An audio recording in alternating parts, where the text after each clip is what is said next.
I have no clue if this works on YouTube at all, or how it sounds, or anything else. We don't have an overlay.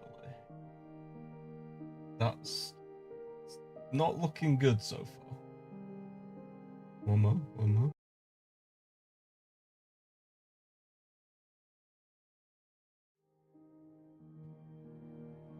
Okay, there we go. Right, now we have a big screen. Okay.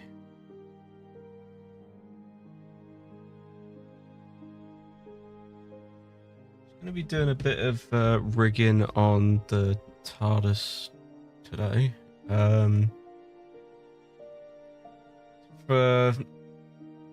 For instance, I had before where the TARDIS, when I did the materialization video a couple of days ago, a week ago, whenever it was, I had to manually animate both the lamps, alpha, the window alpha, and then the TARDIS alpha.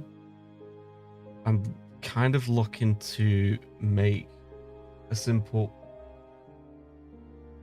control panel that basically shows everything, and I can edit it and it'll change all of this stuff. So I already had something relatively similar to this before, but it didn't work quite the same. So before, we have a mission on the diffuse node for the Windows, which is what I've been working on the most recently. So for the Windows here, it has a emission color, and then it also has it's also linked up to this internal light, which we use it in a fractal noise and factor in the color parameter. So I'm hoping to do something similar like that and bring it all together. So if I go and sync parameters, we just got a color output. So kind of had a look into expand this a bit.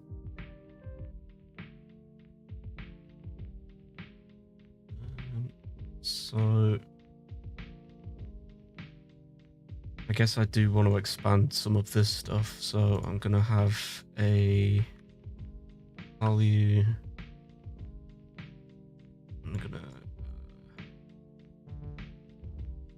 no, don't want to group it like that. I want to add a, what do you call it, around it, box. I don't remember the keybinds for it. Add frame. That's what everything to do with the windows will go in this frame. How do I? Sure, I can title it. Yeah.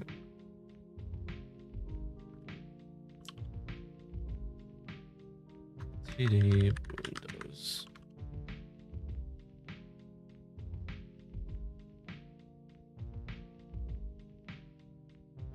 Color property. I'm just gonna give it a kind of orange by default, just for my own sanity. Yes, I'm doing it in the layout tab. Right, so nothing else was in there, was it? Okay.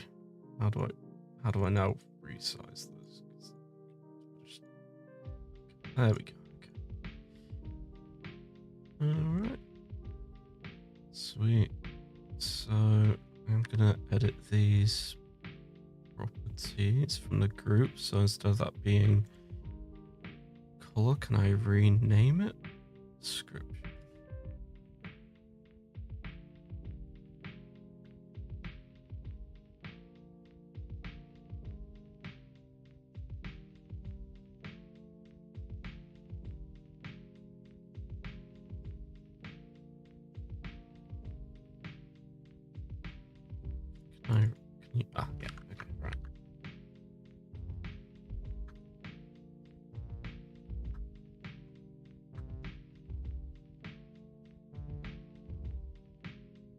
So I'm gonna,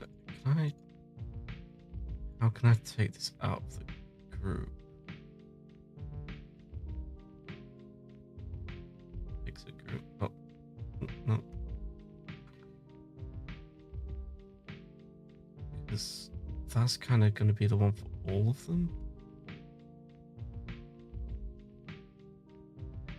So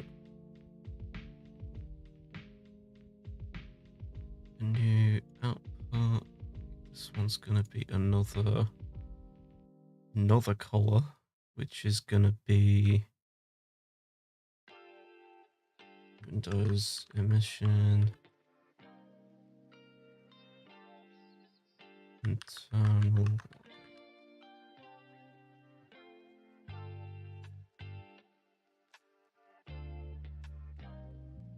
And then that is going to be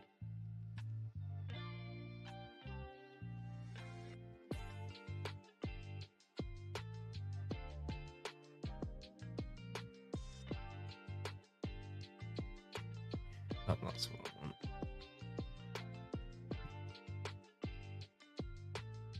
want. Okay.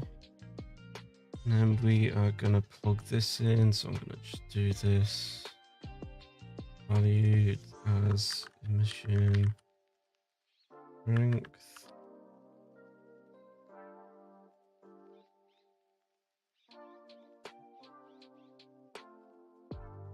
Rename emission color.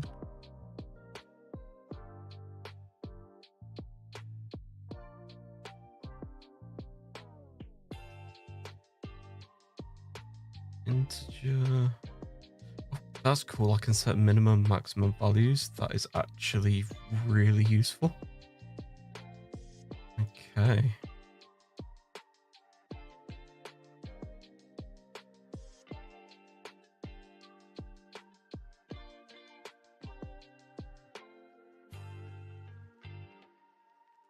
So that value is gonna be a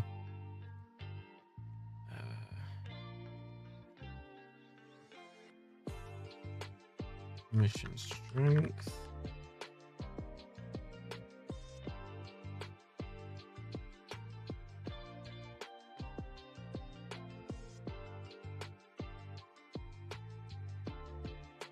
Windows color because that's wrong.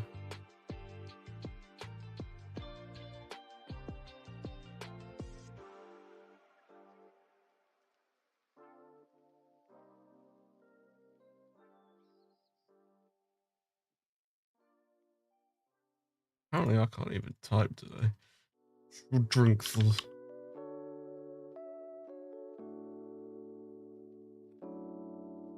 Which really doesn't even need to be that big. So it's pretty much as simple as I need that to be for now. So that one's pretty much done like there. Do I need anything else? No. Okay, right. So next.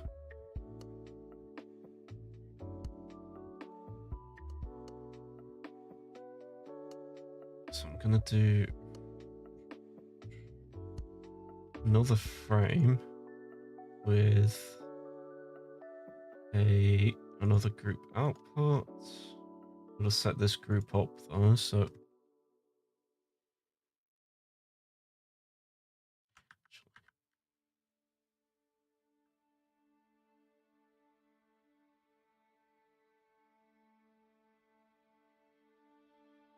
I realize that I'm doing this in the wrong composition. I actually want to make a new null for this within the empty. Just gonna do arrows.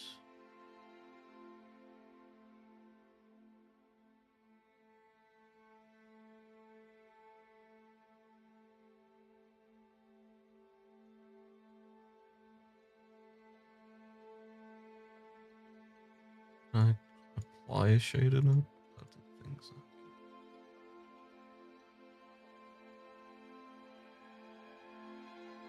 Right, so I'm just gonna go in here and make a new material that's assigned to nothing, basically.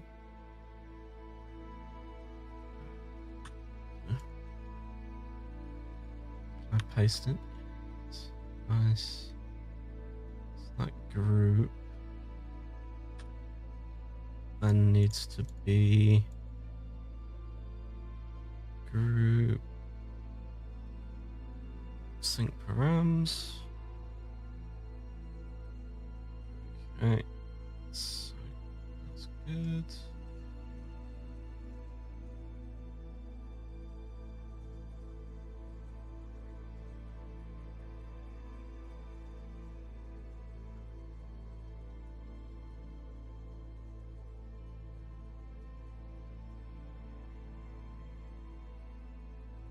Just realize what I did there.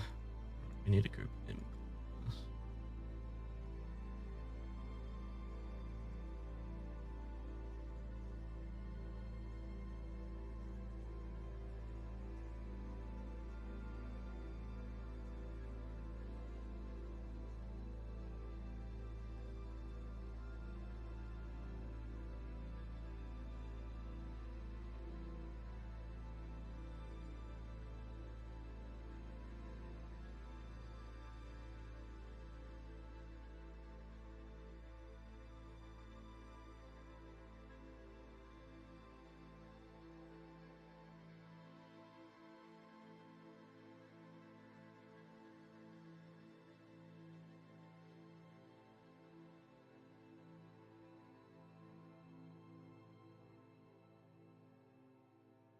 I'm not doing this the whole way. Okay, right.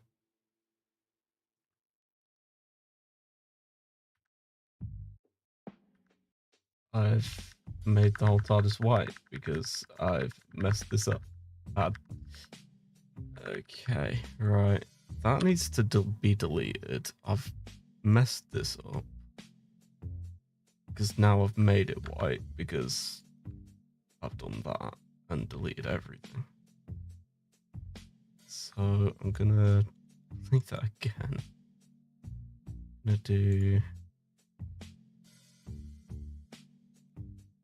group output. What's the group input?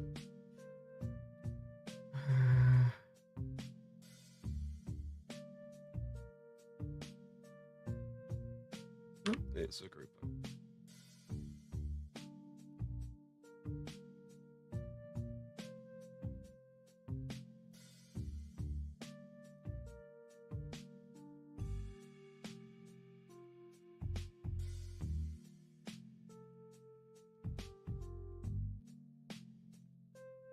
So it's that sync params that we need to do. So, right, going into TARDIS, we've got material. I'm just going to call this material controller. Right, so this what is sync parameters. It's going to now be do a new group.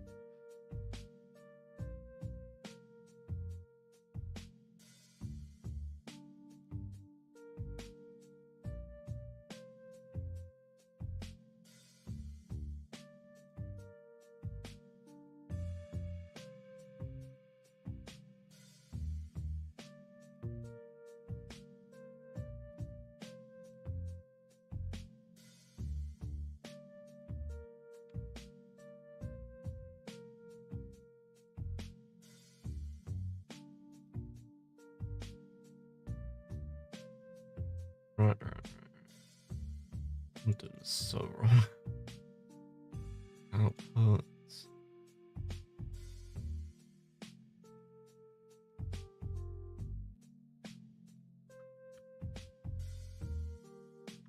TD Windows.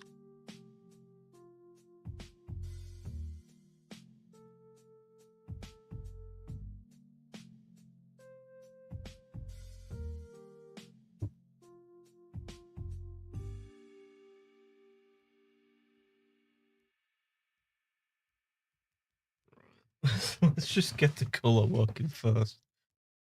So, input is going to be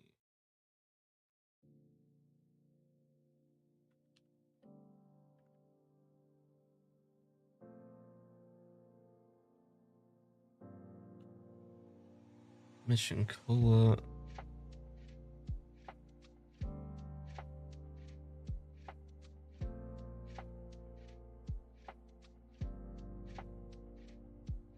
Mission color to mission color.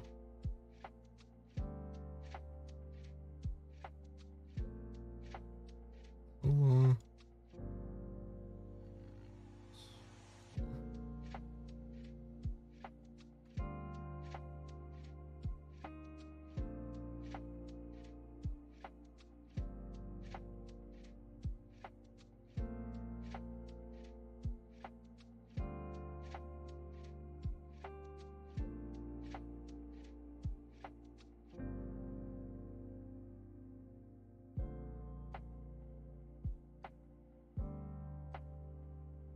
Right, so now I can go into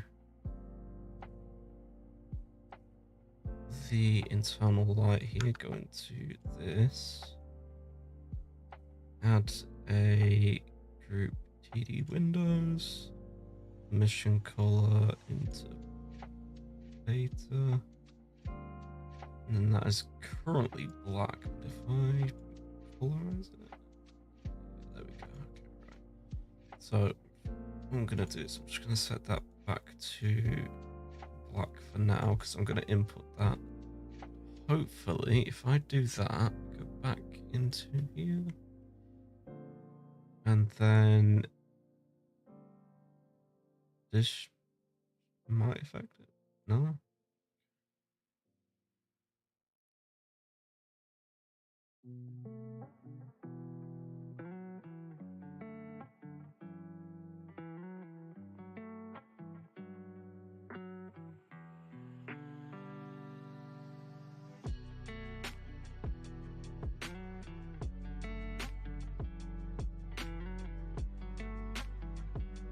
I'd forgotten how I did this before.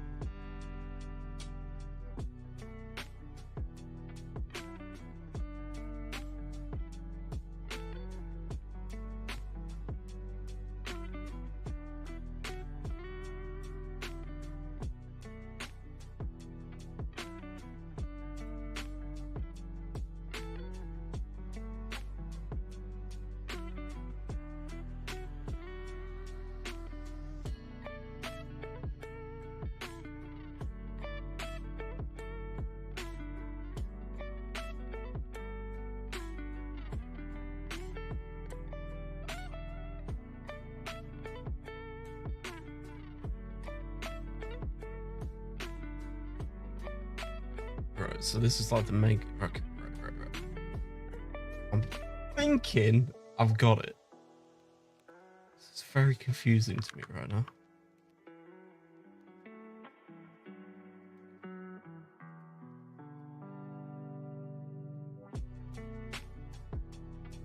Right, the mission color is an output there, so if we add a RGB, plug it into here, change our value. Okay, that's changing the values. Sweet.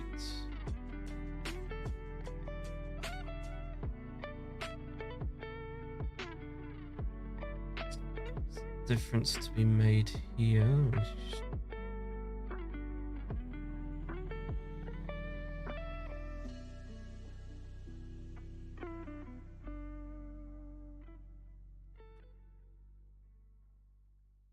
Okay, right. We're making progress. Right, so I need to go back into int light and then into here, and then I need to rehook that. There we go.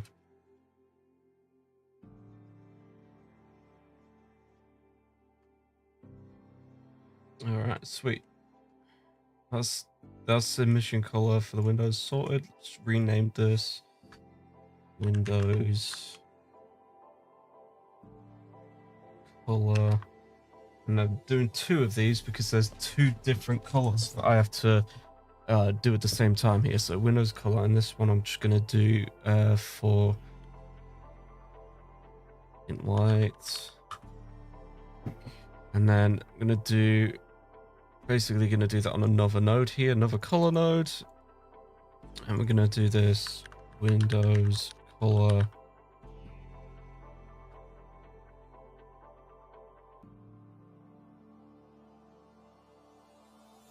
Shader.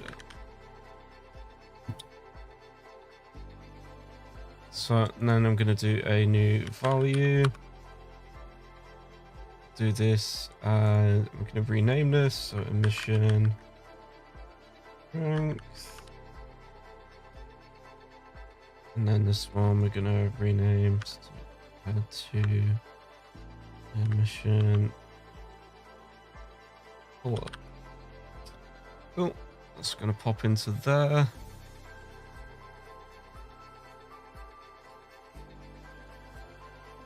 Windows emission strength.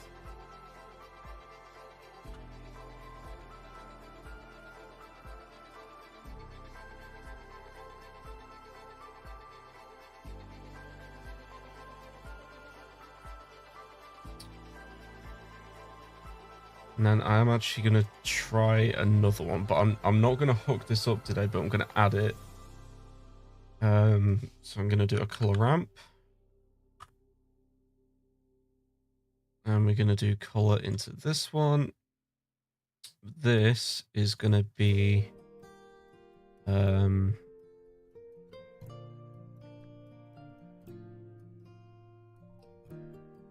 emission bias. Reason I'm going to do that as a color ramp is because ideally I need something that's either value. I could do values.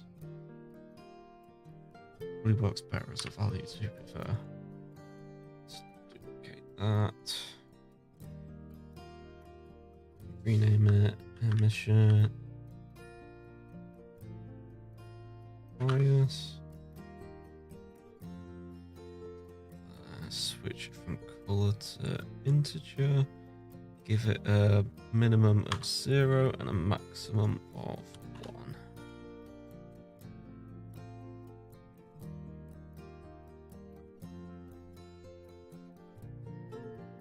Alright, so those are the 3 for the windows, really. That's all I care about right now.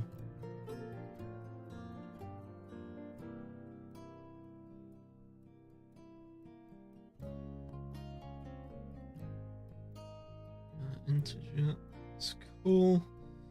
Alright, so that is all good so far. Now I'm just going to hook them up.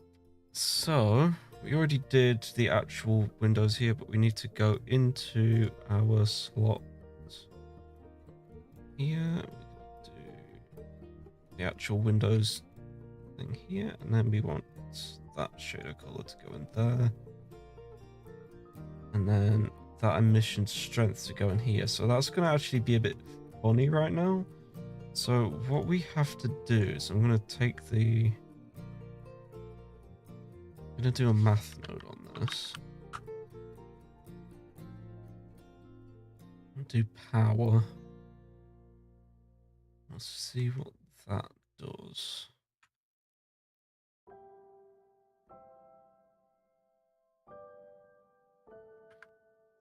Because what we're also going to do is head into the internal lighting again.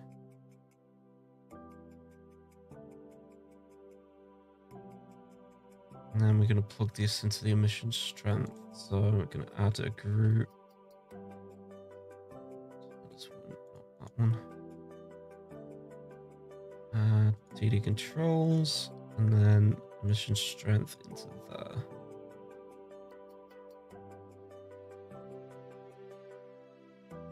Okay.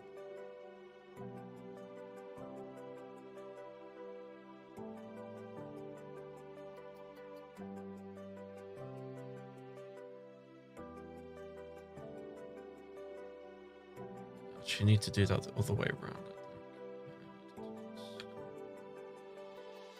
So this one needs the math node. I'm gonna do like value multiplied by a factor of 5, maybe 10.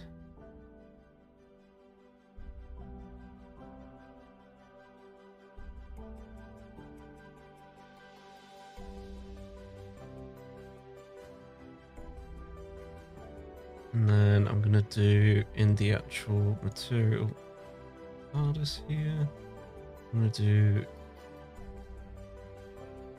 I'm actually gonna do it divided by 3, maybe.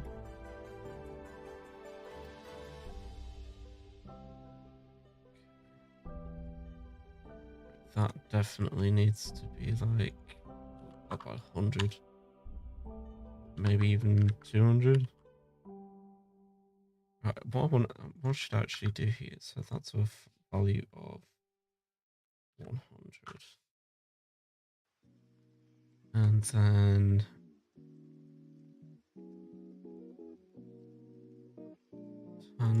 temporarily turn off the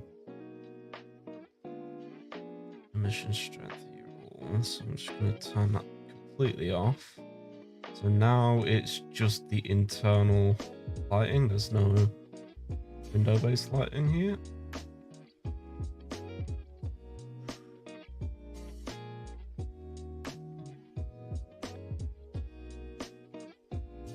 Set that to a value of 100. Now it looks pretty good in terms of the window here. I think I'd like it to be a bit brighter. So I'm going to do minimum value 0, maximum value 100 on this. We'll clamp it down so we can't go too crazy. Or maybe we do like 150. And then let's do...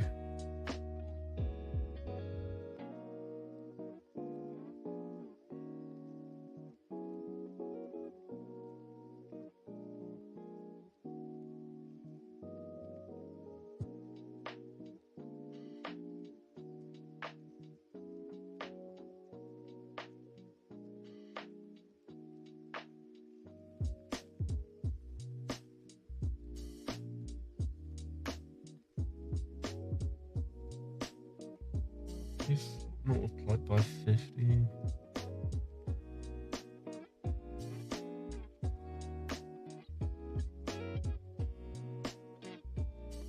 Right, that's fine. That's good. Alright, let's get the emission here sorted out. That's way too bright. So I'm gonna do it divide by like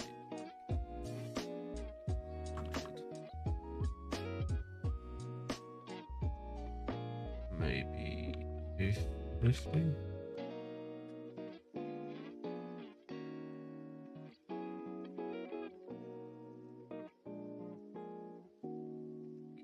Just gonna do divide until it looks right.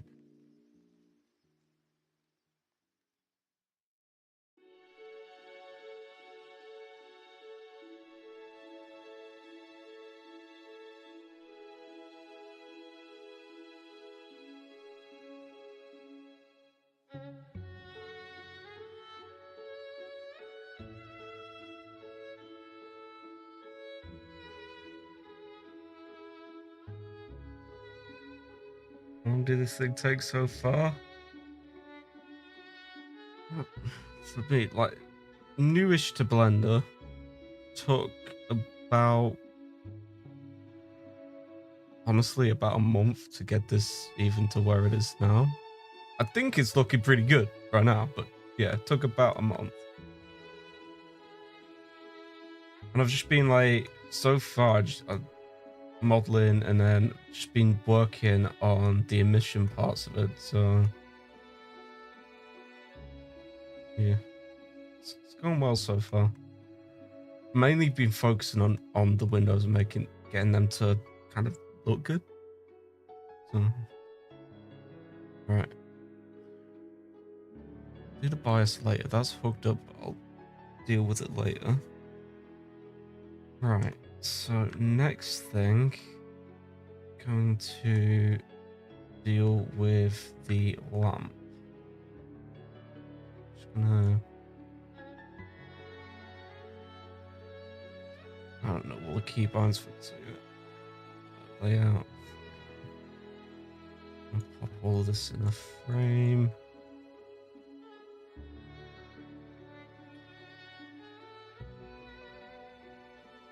Label it window control. Windows control, I guess.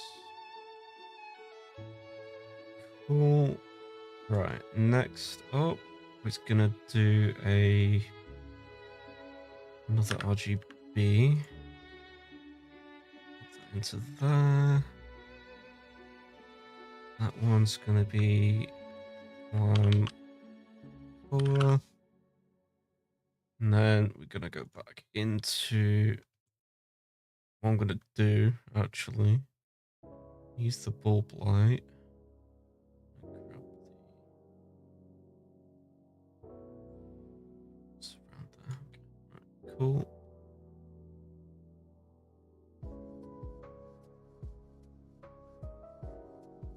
Brighten that up.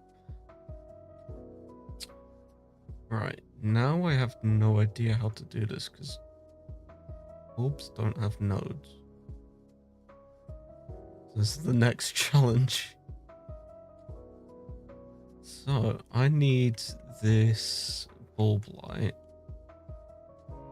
I need to affect the color of the light using a node. So can I check that? Yeah, okay, cool. So it has nodes, that's great. It's just an emission, isn't it?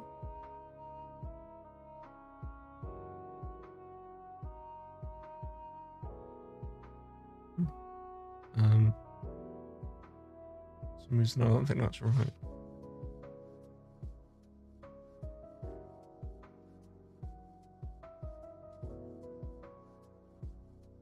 To the Google. I don't know something, I just Google it and then figure it out and then reverse engineer it. Normal.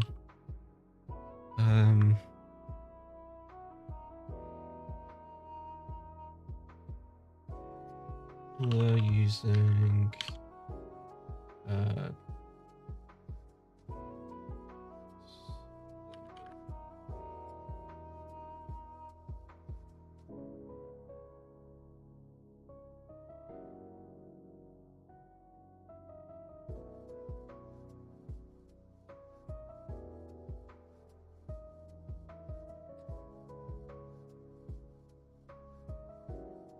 use the light path node to determine what kind of incoming radar shader is being executed. I hope this is possible.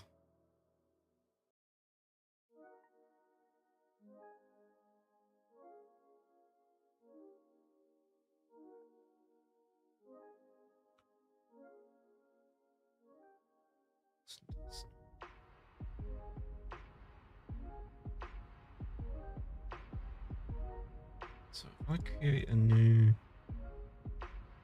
point light, let's use nodes. If I then change the color of that, strength, it does not change it. Do I have to set it to even? I mean, I'm just doing that for an object. Oh my god.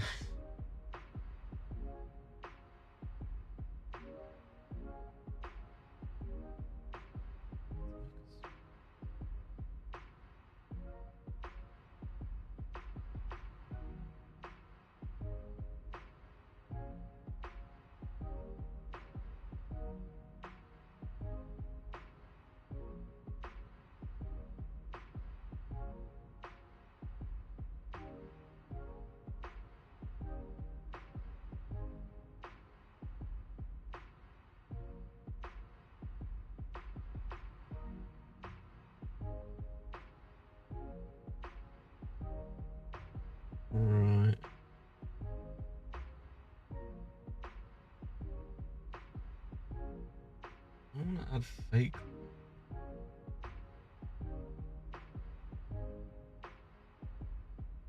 Connect RGB values to shader. Yes, this is what I want.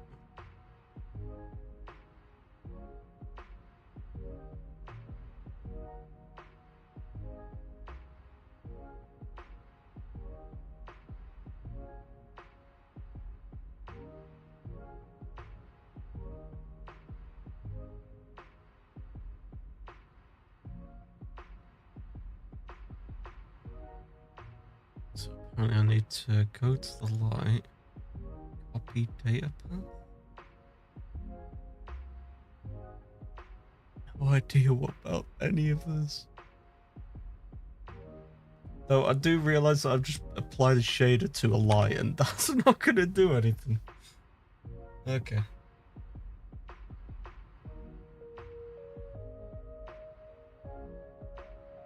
Might.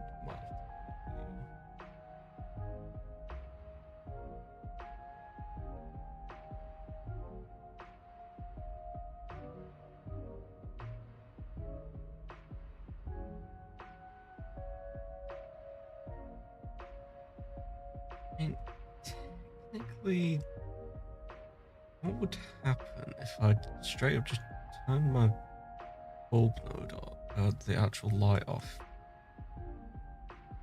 cranked up the emission strength of it's not going to work as well.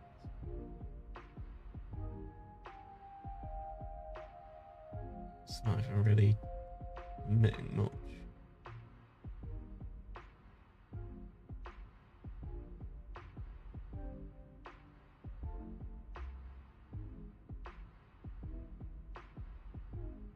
I am not good enough at maths to do like shader based lighting. That's way above my.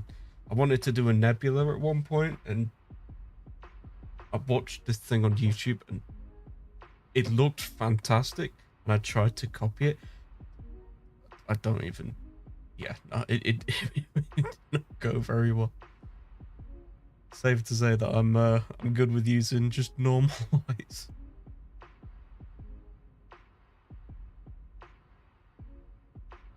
That does look quite a lot better, to be fair.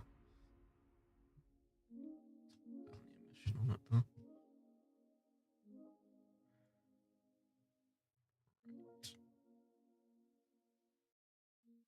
Back to YouTube, back to Googling things.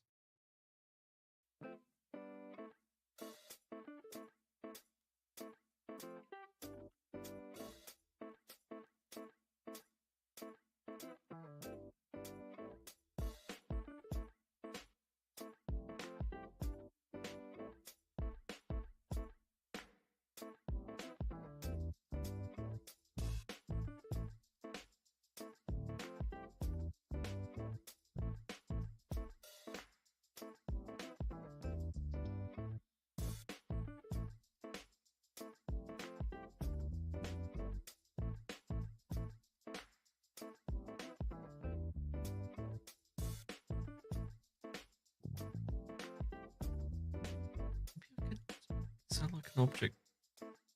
Constraints.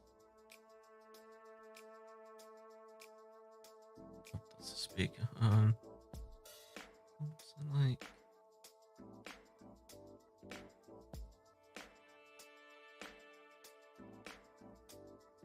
I'll do a custom property like.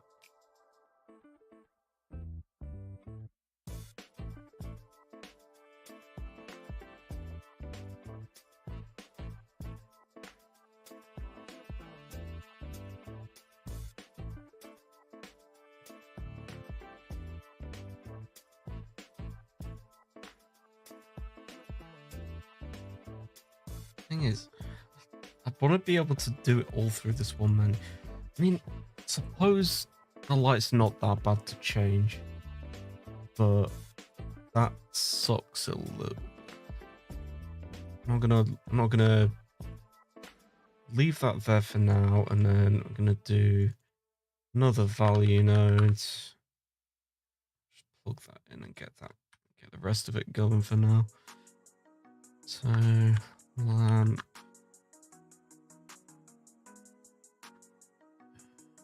Mission strength. Right. So I'm just gonna do a new frame.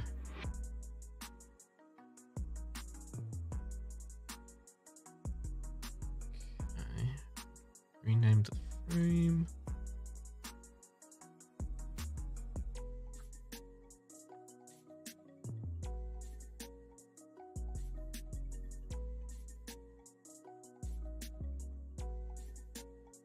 That's annoying. Just do that.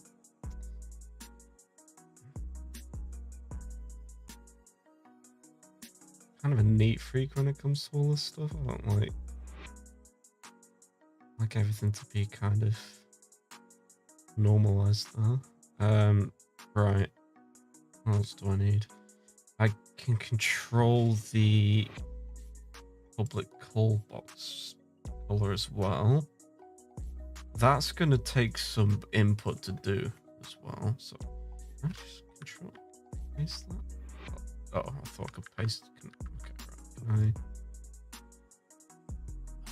Cool. Sweet. Windows control.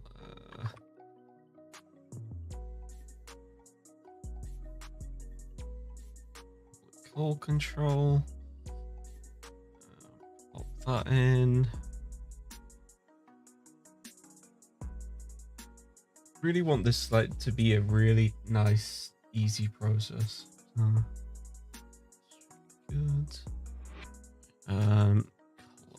We want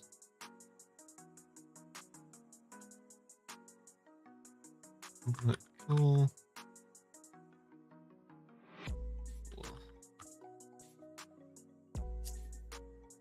Don't need emission bias for that. Public call intensity.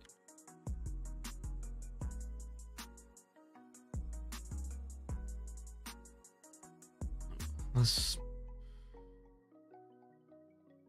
do it. Emission intensity. Oh, actually, emission strength.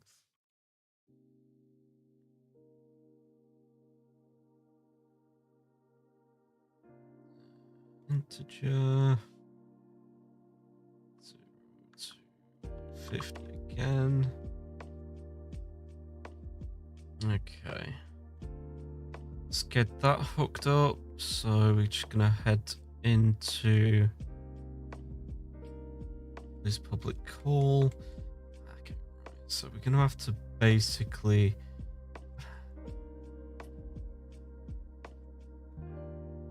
separate some things out here because I'm gonna have to add some more nodes to this. So basically what I'm gonna have to do here is the same thing as the internal light, but I'm gonna take it out of here and just do it directly. So basically we need to copy that, head back into here, switch this to white, and then I'm just gonna paste it down here. Don't know why I really needed to do this, but that's what I did.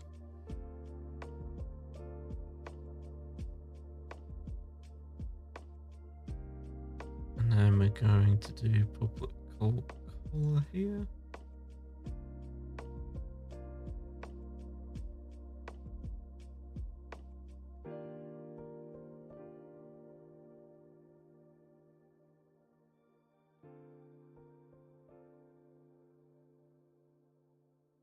No. And then the strength can go into that. Okay, cool. So that can then kind of down quite a lot, to be honest. And readjust it. It's looking quite nice. A bit brighter. Cool. So that's that all sorted. And then I'm going to have a big one here, which is just going to be of value. And this is going to be the big value slider. Hey, Veilguard Studios. I think I recognize your name. I'm pretty sure I've seen some of your stuff before. How's it going?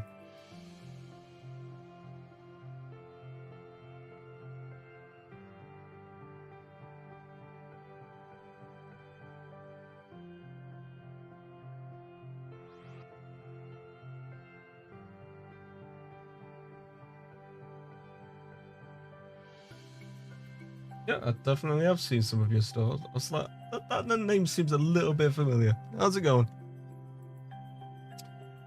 Right, this one, big one. It's gonna be ungrouped from everything, but it's overall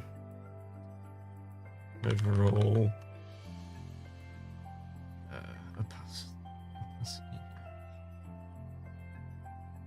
Overall opacity. So this is gonna be a integer from 0 to 1. And then that should... Pretty sure all of them work the same. May have to change something.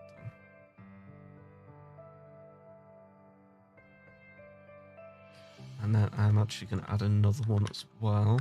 Not that, just another value. Surprise! You'll be surprised what pops up on YouTube. I'm the kind of person who likes watching a lot of other people's stuff because it gives me inspiration. And some of the fan work for Doctor Who specifically, even like, genuinely amazes me. Like, I started off with John Smith because whoever does VFX for Doctor Who on YouTube knows John Smith. Let's be honest. But yeah, it's a thing where I just like watching fan-made stuff on YouTube, and I'm surprised. Like, oh no, I've been holding shit for too long. Oh yeah, like his is the first stuff that I saw. I was like, wow. But no, it's like fan creators on YouTube. Some of them, like, I swear, should be in the show. Not my stuff, but other people's. Overall opacity. What was I about to do?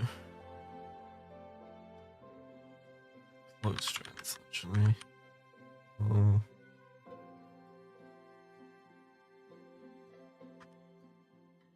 Edge color.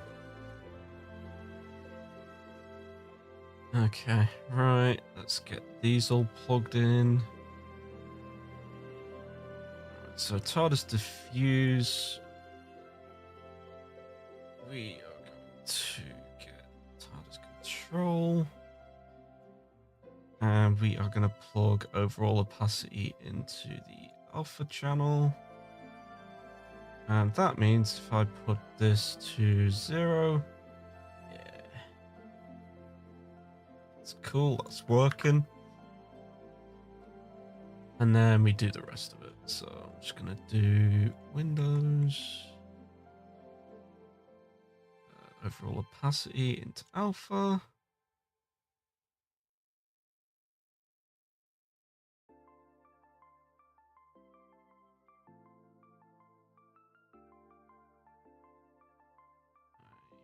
I don't need to do a mix node for that. Cool.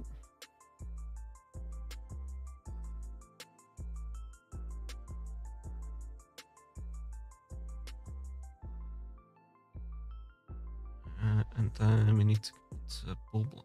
That's going to be tricky. I still don't know how to do that. This is something I'm going to figure out. We want the bulb, we want that one's pass in here. So group 2D controls. Overall opacity to outback. So we're gonna have to take input. This is half opacity as it is. Just gonna do math mode. Divide the input by a factor of 2. It's 50%. Cool, happy days.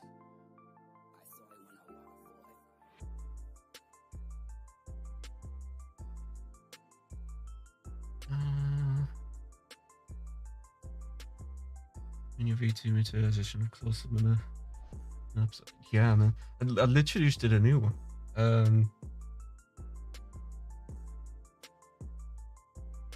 Literally a day ago, a couple of days, 7 days, a week ago. I've done a new one because the V2 one was After Effects. In fact, the V1 and the V2 were After Effects. So, in fact, everything before this one is After Effects. This one. But I've literally just done this new one on Blender. I'll show it to you as well. Got it muted, but YouTube actually messes up all kind of compression. I think it's this. Oh.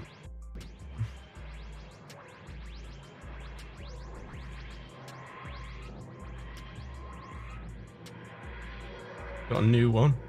Oh, it doesn't like that.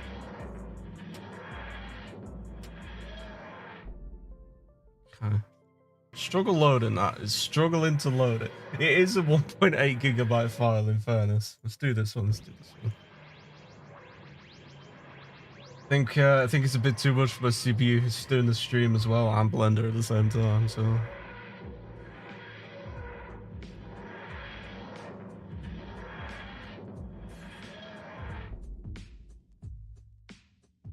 I mean, I don't know what you use, but I think you use Source, don't you?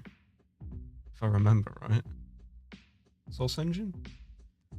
For me, it is literally... Oh, okay. Well, in that case, it is just... So I'm using EV 4. From 4.2, so it's got a load of the stuff back in it, but it's literally just this. So you have a... Well, so I was using, when I was making that, I was using the... I was using... What's it? Why has my mind gone blank?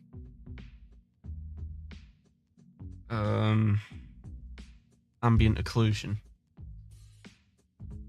So I was using ambient occlusion on it, and it just didn't give really sharp and textured lines.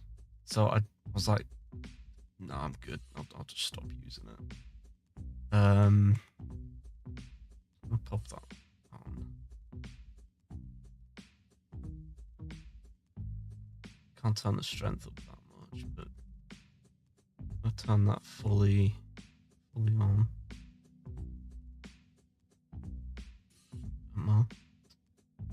So I didn't apply it to the door material, and I only realized that after I exported it. But basically, because any of the really detailed parts don't work in Eevee yet, you have to use so like you can use I think it's like point something from geometry nodes. Yeah, pointiness. You can use the pointiness node if you're using cycles. I wanted this to be able to use in cycles and Eevee. So basically, there was a demo for 4.2, and we dug through the project file for it because they had done it in Eevee with like an edge thing, which kind of reversed it. So you got The geometry, well, basically we got a geometry nodes modifier. Basically, get geometry, and then you can get the edge angle, and then output it, and then that's basically it. Then you add a bevel, and then when you're in the when you're shading it, you can clamp the range and then colorize it. And then I'm multiplying that with just a noise texture to give it a bit extra stuff. That noise texture is animated upwards normally, but it isn't right now. And then just emission, and then a mix shader. So yeah, it's not that bad, to be fair. I would like to improve it though. It's definitely got work to be done on it.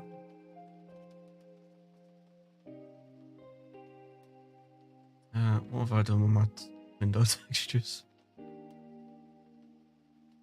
It's supposed to be the window texture because I do not remember. Yeah. Cool. Anyway, I was working on my lamp.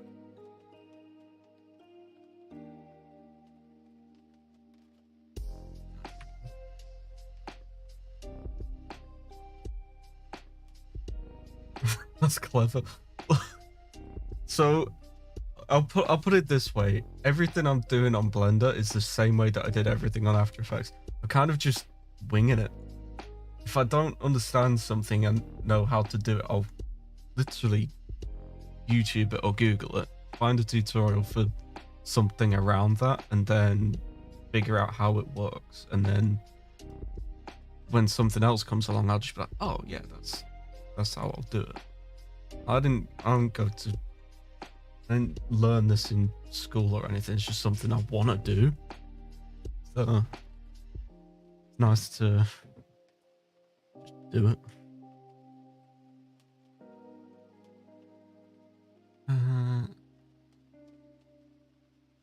Oh, that does have the same node on it. It doesn't have the modifiers though. Right.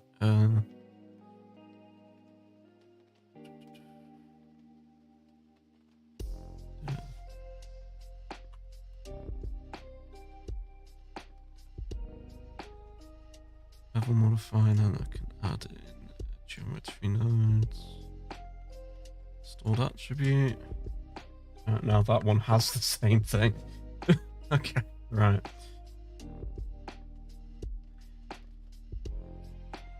What was I doing? I was doing... God, what I'm doing now. There's 3 revisions I did of the windows, and this is the one I ended up going with.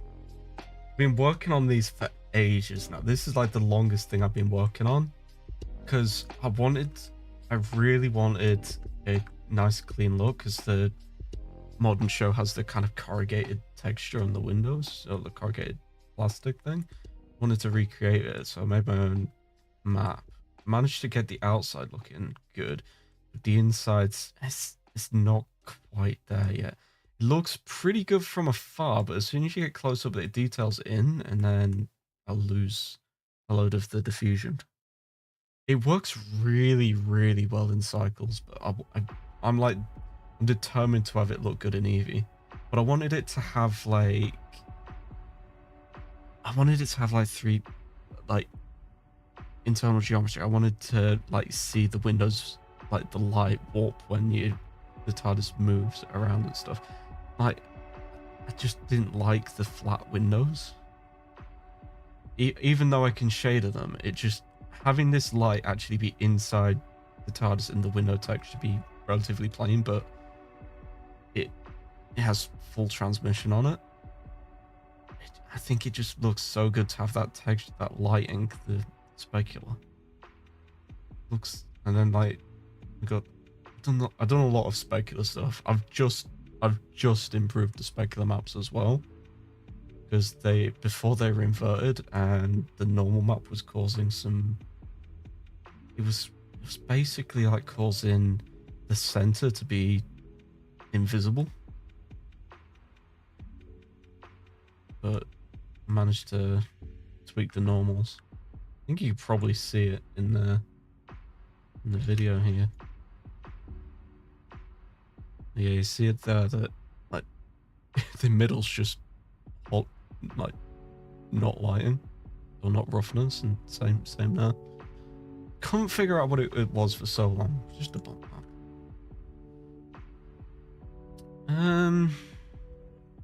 Lights. I cannot figure out how to do that, which is annoying, but okay.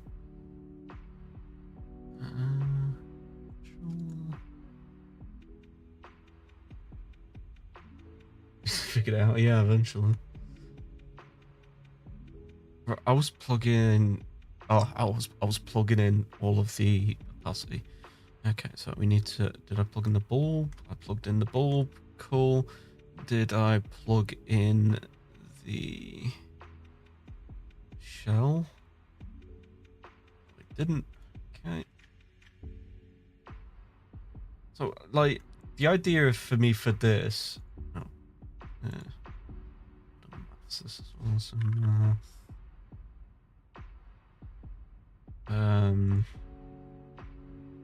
Overall opacity divided by 3. Cool. I think that's it for opacity, to be fair.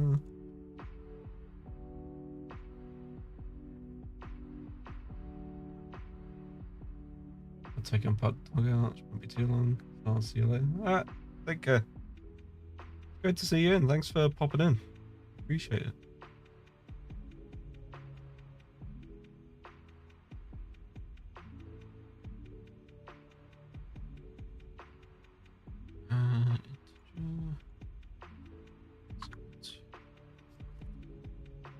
Okay.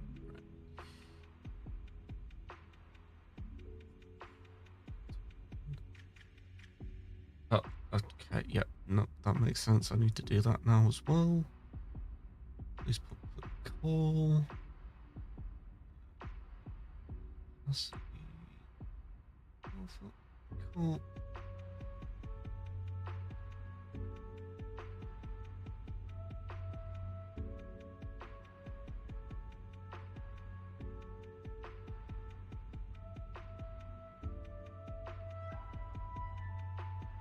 Okay, cool.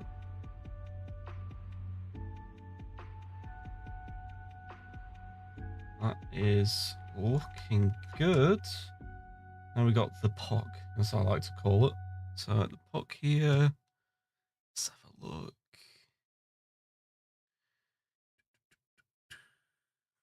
Internal light.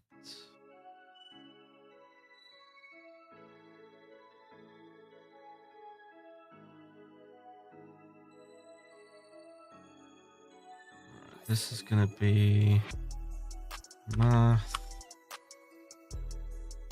And this is going to be divided by 2. It's going to plug into factor here.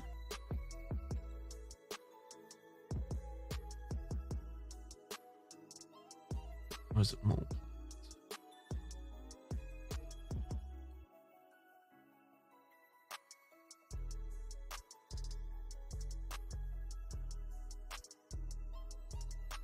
Did forget about the plane that's in the bottom of here. That plane that's in the bottom of here, I really genuinely don't know why.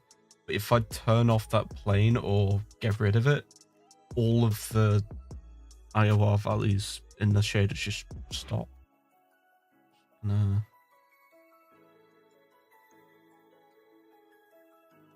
It's got the ball plate.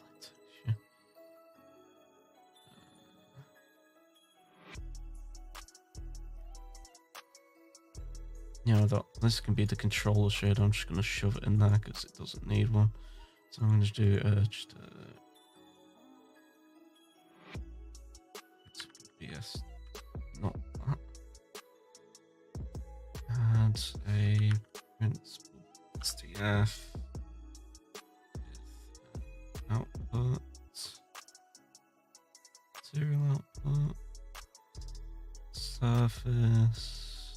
Let's see.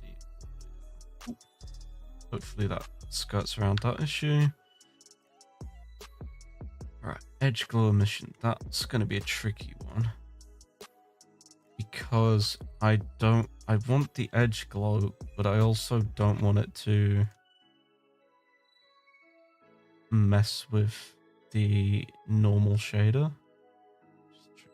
Actually, that still isn't working. I need to...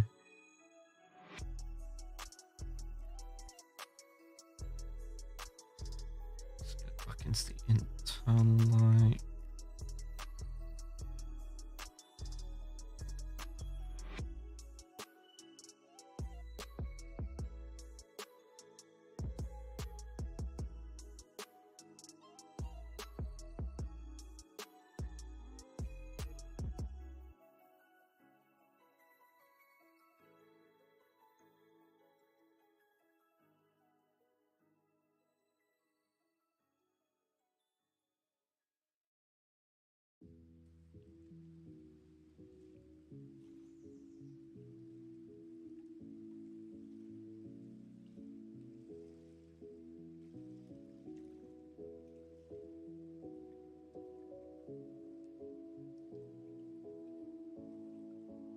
So this is literally a 0 to 1. Okay, so overall opacity directly into factor.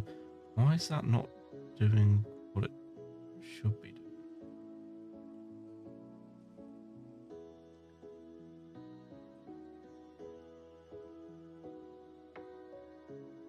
Oh, okay. Does that actually need to be inverted? Value that's going in there is 0. 0 is... Okay. I need to invert that.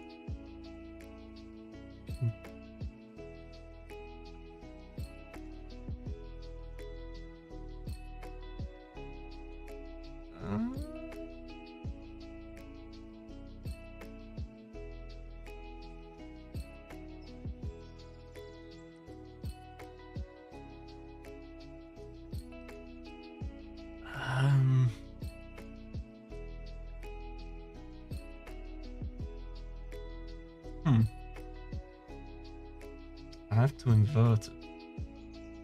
Don't know how to invert.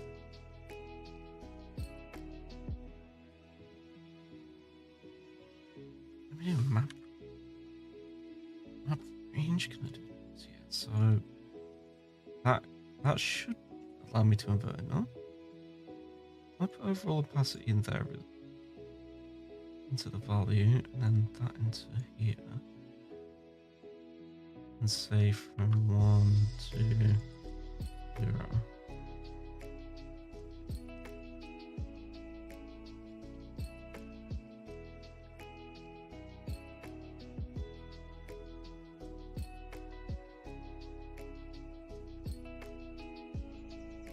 Perfect. That works.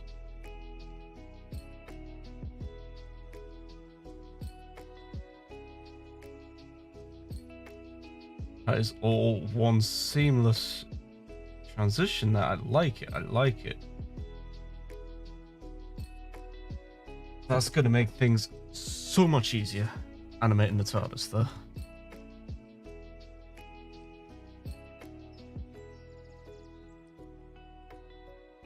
Right, so it's going to be global opacity. And this is going to be the edge glow. So edge glow.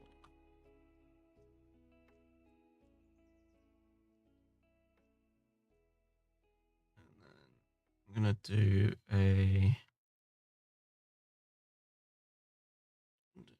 edge glow intensity as well.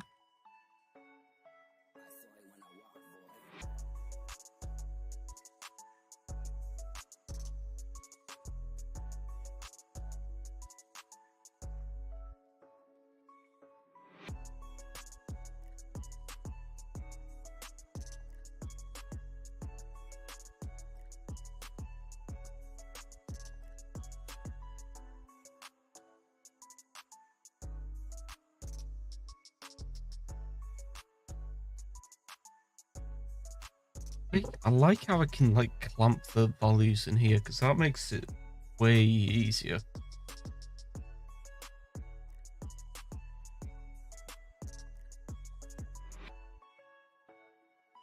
So basically, even if I go way over 100 there, it's not going to do anything. If I'm anywhere below 0, it's also not going to do anything. Which is really good. Still, I see that edge mask. Am I going to have to have a look into that later?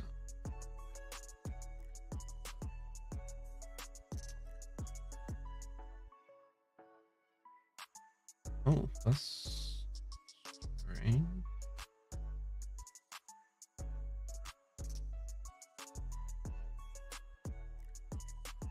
What's going on there?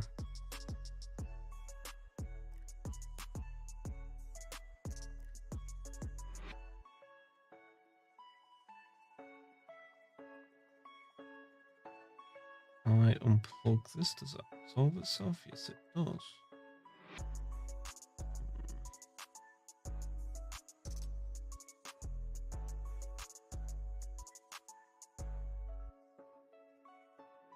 Oh, it's weird. Okay, I'll take it. Alright. Diffuse.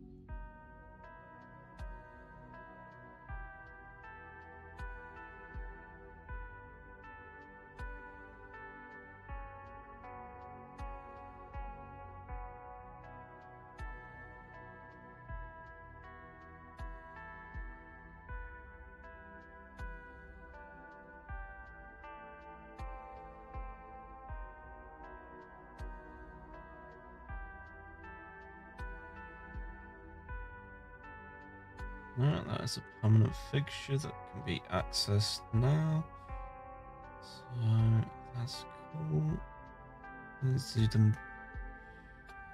I need that to be a mix shader anymore. Actually, plug the emission directly into there. Happy days. Cool.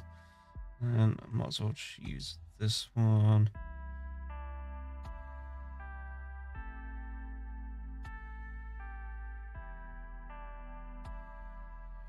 To fix them.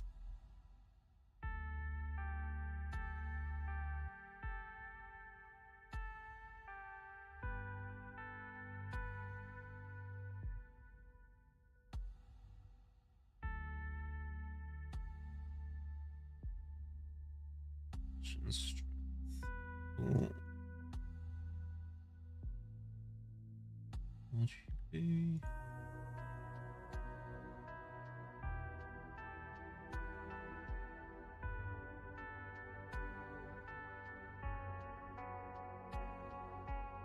Edge color. And that's another exponent factor thing, so we're heading back into here.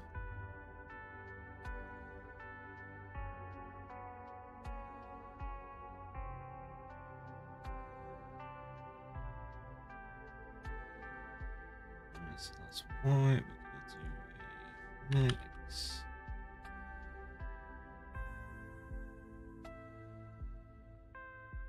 Mix color.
ramp into factor. And it was.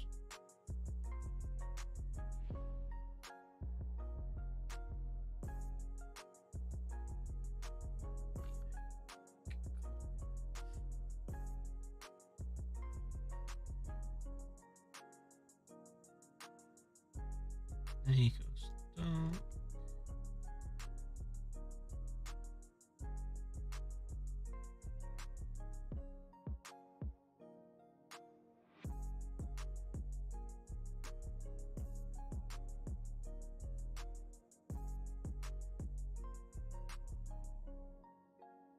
Alright, cool. That means I can now kind of control that as well, which is cool.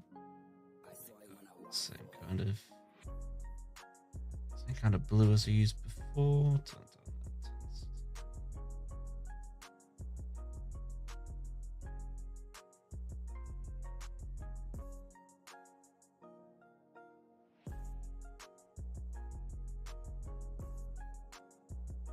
Doesn't need to be that intense, but that's good.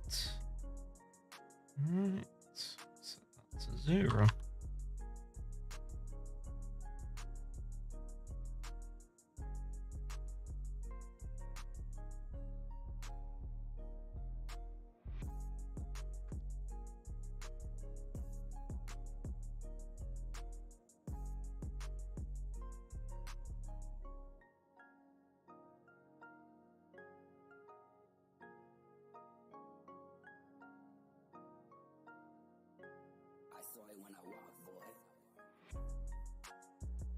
I think that's pretty much it. Only thing I could want to do is control the rotation value for this door.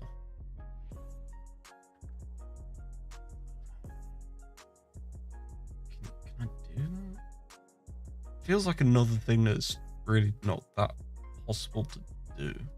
Unless you can do it through a modifier.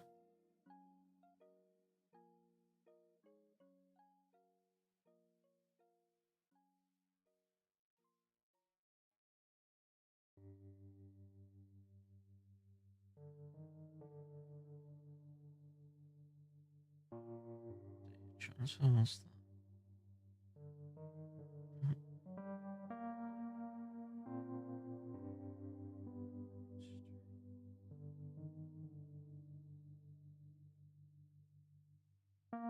Rotation. I would want to limit rotation because I wouldn't want it to like spin around, but I can just do that with the value. Transformation. Okay, right. No. Rotation.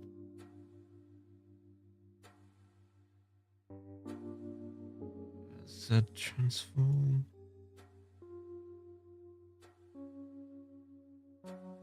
I guess it won't be. It would be a modifier, I would think. Huh?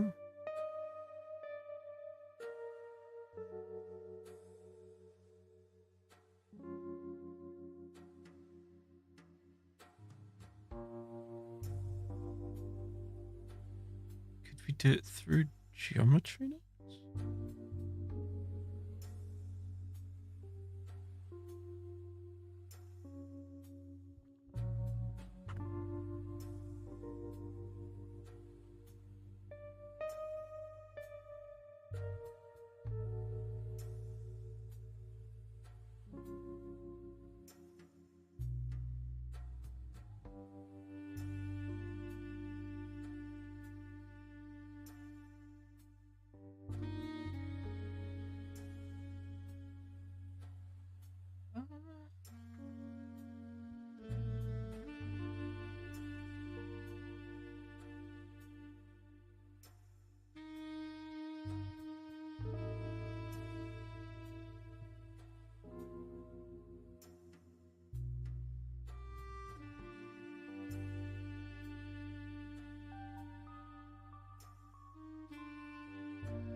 Set position, that's apparently a thing.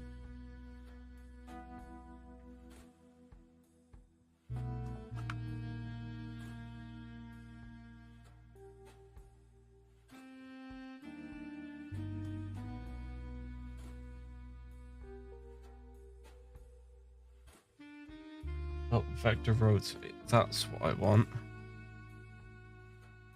Vector rotate. Cool. Thank you.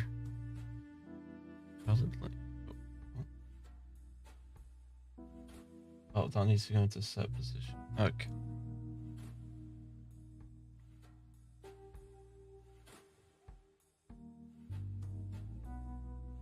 If anybody didn't know, I have no idea about this kind of stuff. This is geometry nodes is one of them things that I've looked at, but I don't understand. That's got a rotation thing that isn't here. Oh, that's vector into position. Okay, right.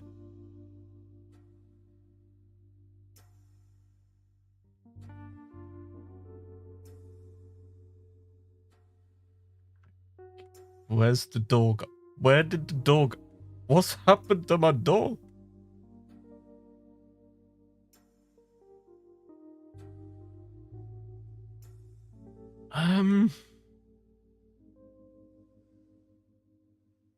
The the the doors ceased to exist. Right.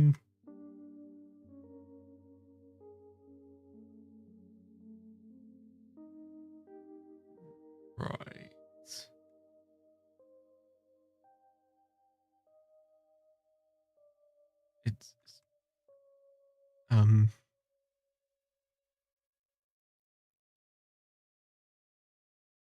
don't know how to fix this. Oh no. The thing with the door is that it's got to also rotate properly with the mesh.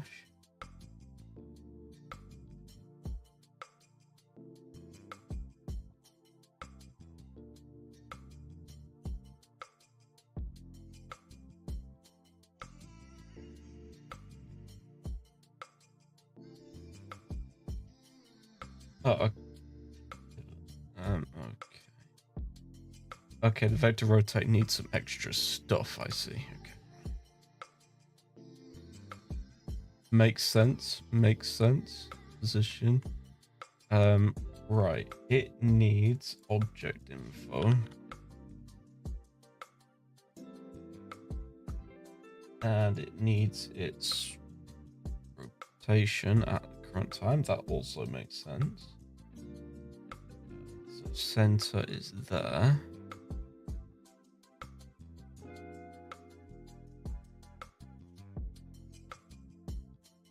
Its location needs to go into center. Location to center. Rotation I'm doing manually. That's fine. It's in position.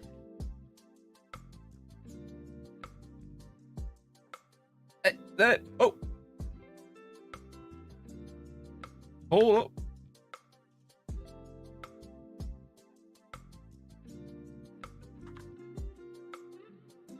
There we go. Okay. Right. So I need to do a group out. Oh. Can I not?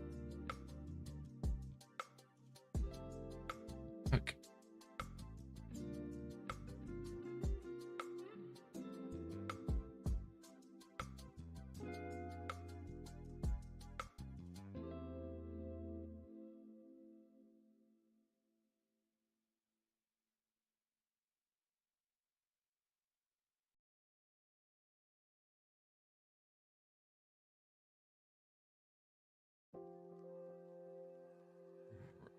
Okay, right. I need to make sure this isn't going to break it. If I rotate... Okay, so that still rotates with the door. And if I...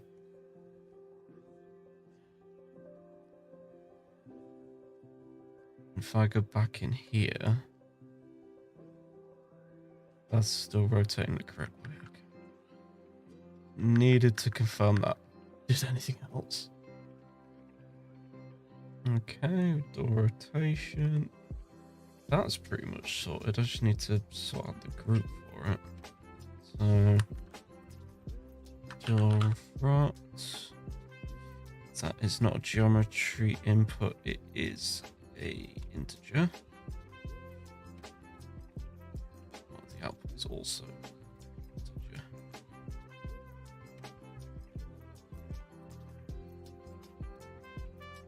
Okay, happy now.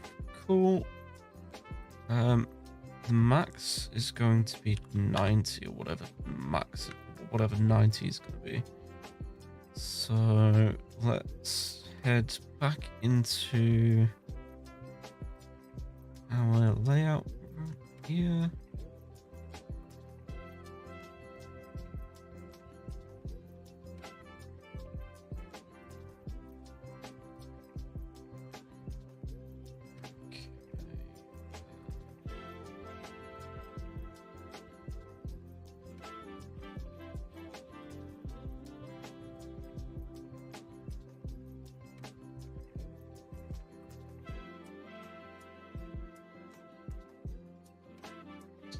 Value.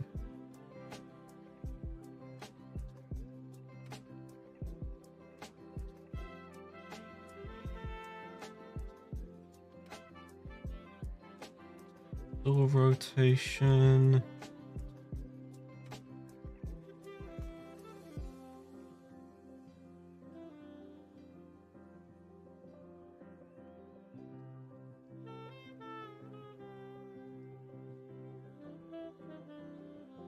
Integer. Actually, that's not going in here, is it? It's got its own thing.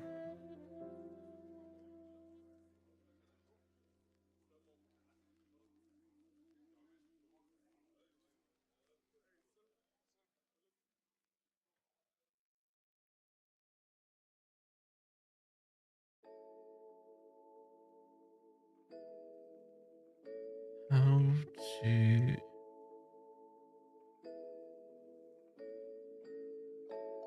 attributes. Okay, cool. I think I need to set up the attribute.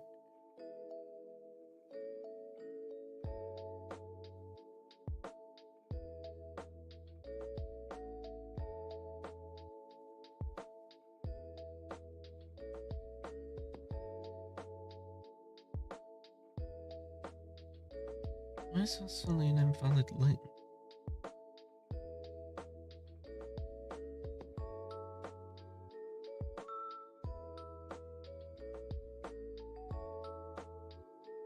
Oh, I've messed this up.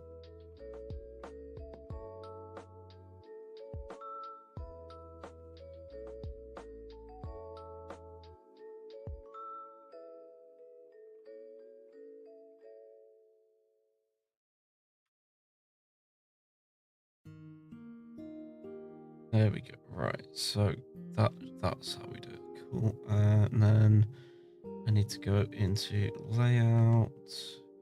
We need to go to 101. We need to go to controller, attribute for or not.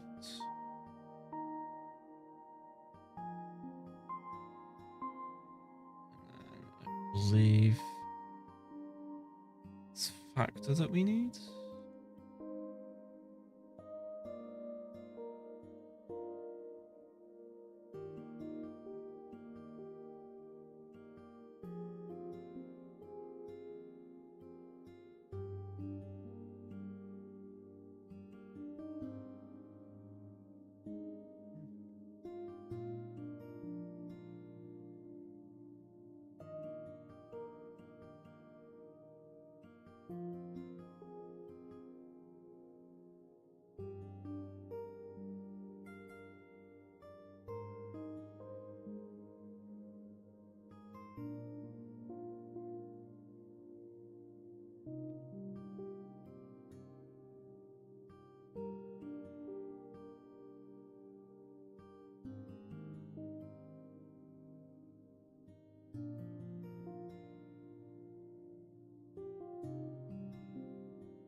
And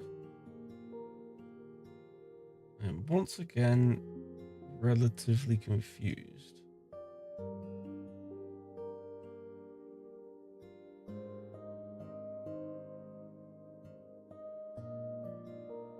Hmm.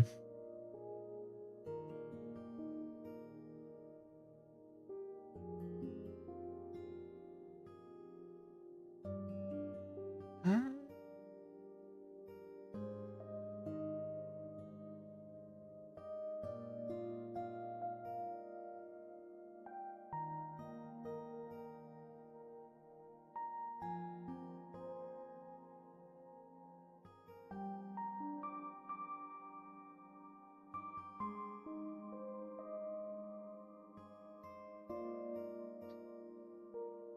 I need to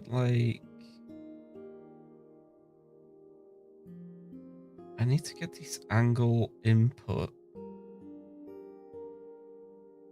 from the shader node. I know how to do it the other way around. I know how to get the output of geometry nodes into a shader, but what's like the reverse of it?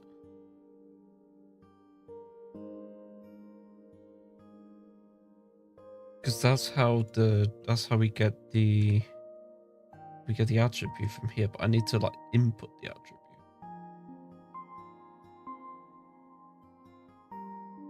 Not output it.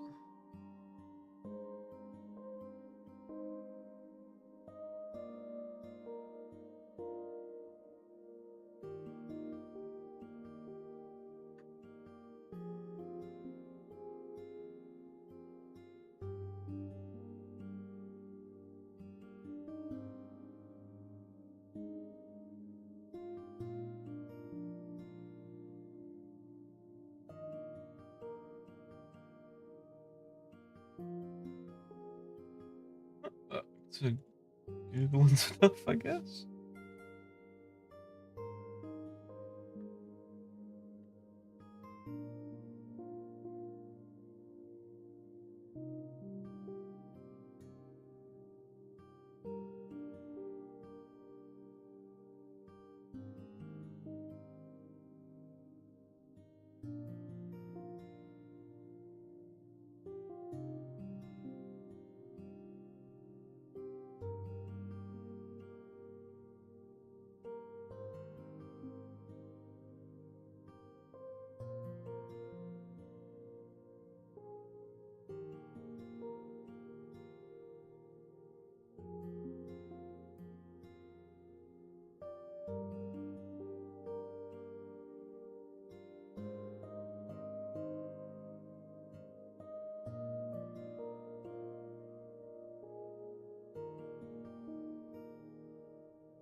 Huh?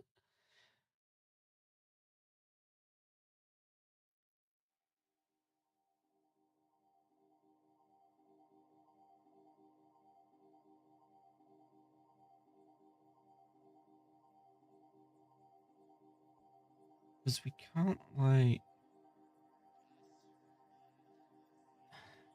I don't know.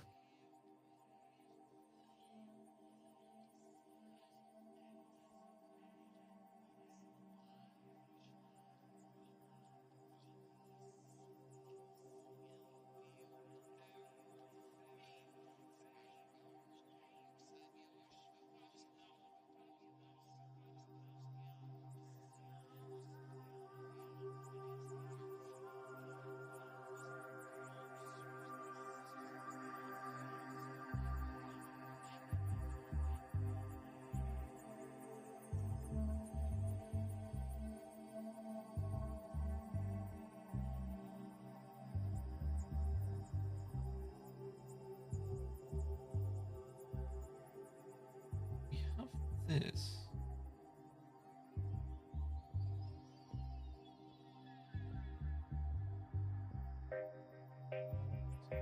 We have this toggle. If I can like use that somehow.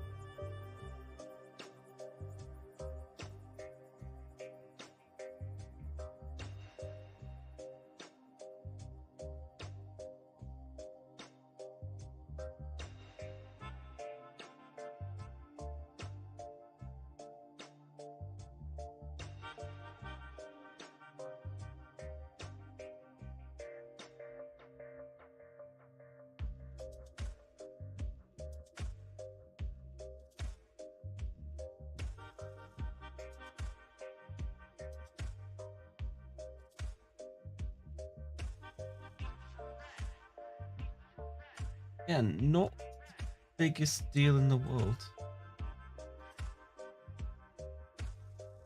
Mr. Sheriff, hi, how's it going? I didn't model it, no, but I've done a lot of the texture work on it. One day I might actually be good enough at Blender to model my own, but no, I bought this basically completely redone all of the materials and textures and stuff on it. One day I shall make my own, one day I'll come back. Right, how do I... Named attribute?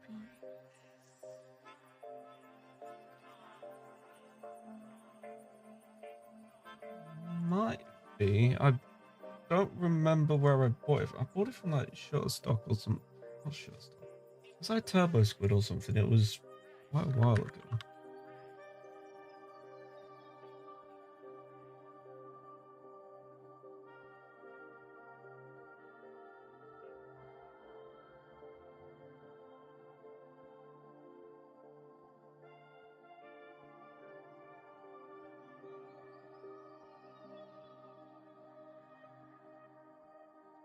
Sketch might have been Sketchfab actually. Yeah.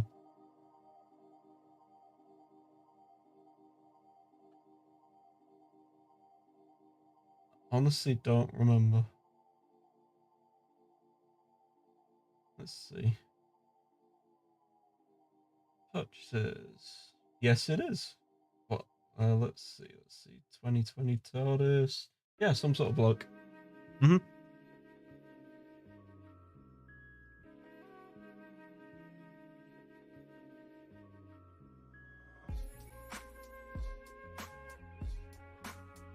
It was like the best one that... It's the best one that I saw at the time, like... And I was like, yeah, it looks pretty cool. It's very, very good.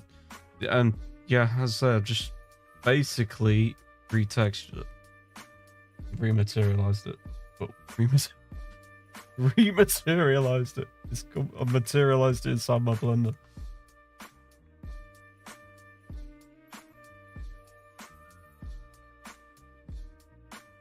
How did you know? How did you know?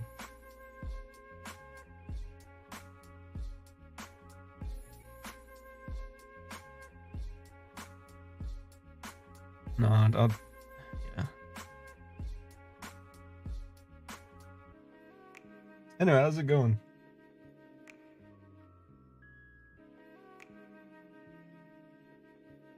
You don't happen to know how to get a value from a shader node, yeah, a shader into a geometry node, do you?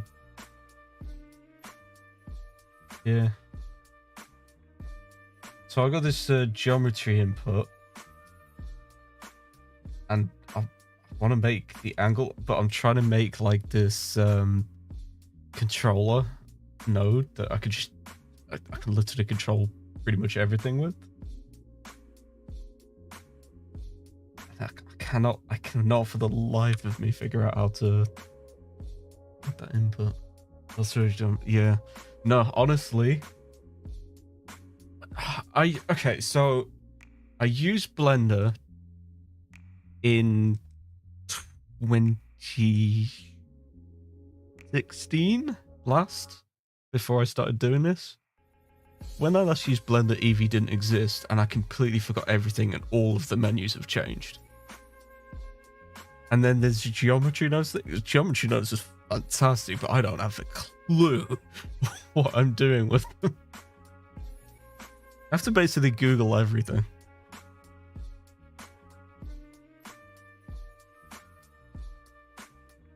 The kind of person who like does a load of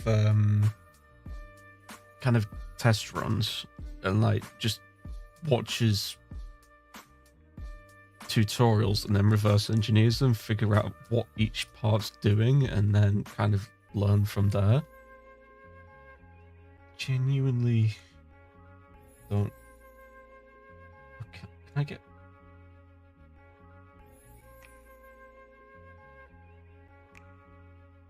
No. I need to get like an input. You've got group input for angle, but I have no idea where you can actually, like, is that just adding this? Because, I mean, that's what I want, but I want to be able to control this with, actually, I don't know.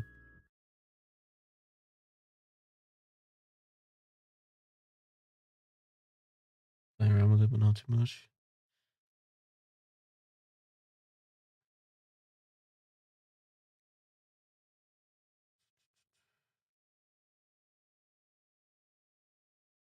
Oh my god, this... Is it like a modifier thing?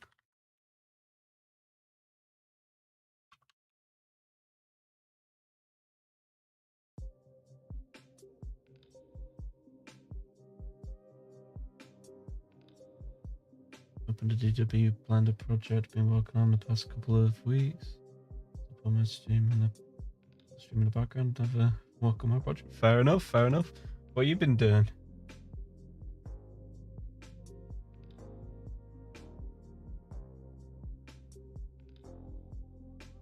Check out your stuff.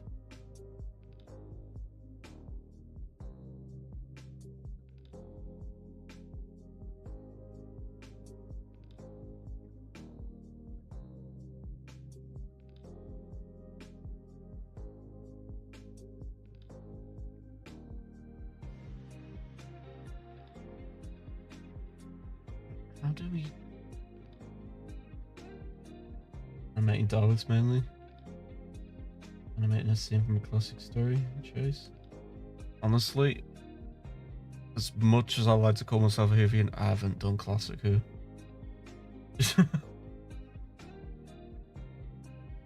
a one-to-one.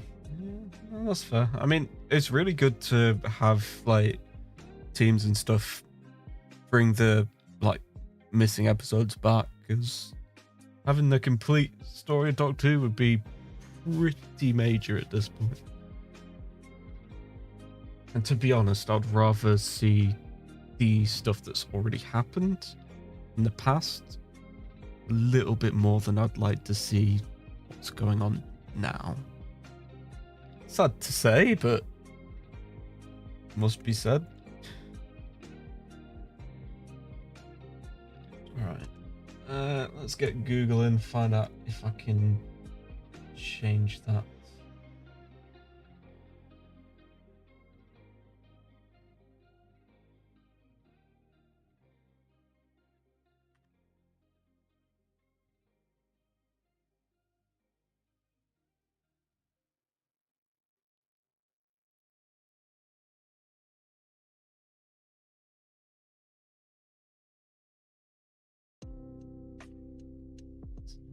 Transfer texture from shader editor to geometry. That sounds like it might be what I want. Let's see, I'm catching up on classic Who. Good with David Tennant, Matt Smith here mainly. Want to see some classic Who? Yeah. There's a lot, and most of it's serialized, right? So they've quite a lot of it's this whole series of one story. It's quite insane. I've seen clips and stuff, but I probably should get to it at some point. I started with I don't remember what it was. I was at home. I think it was like whenever it was when Christopher Eccleston started, and my parents like dragged me downstairs or something. It was like, "Look, let's watch this." We used to watch it as kids, and I'm like, "Oh, this is gonna be boring." Boy, was I wrong. I have a soft spot for Christopher Eccleston. I think he did a really good job, but Capaldi's actually my favorite. Nothing against Smith and Tennant. They're fantastic. But Capaldi was just, like, not Capaldi when he started, but after his first series, that's when he started actually like becoming my favorite Doctor. His interior, like when they switched it from the blue light into the red light and then added all of the stuff that makes the TARDIS, that interior feel lived in, that is my favorite interior by far. Not to spoil anything, I'm not a huge fan of the latest one. Jodie's was very cool in concept, but in practice, it's just too small. It looked great, but it was too small. I don't think they can go back to having a single floor enclosed TARDIS. Like even the Eccleston and Tennant one was one floor, but it was big. But with the latest one, it's just kind of, I couldn't tell if it was CG or not at first. I thought like a lot of the back of it was CG, and because I know they started using them Unreal Engine and them big, massive screens. And I thought they may have done the lighting and the background in it because it just feels a bit off to me. I don't know if you've seen the latest series, but it just not for me. Goes interior grew on me before I used to hate it when I was a kid and a teen when I first saw it. Over time, it's not bad. No, it's not bad at all. In fact, it looked great.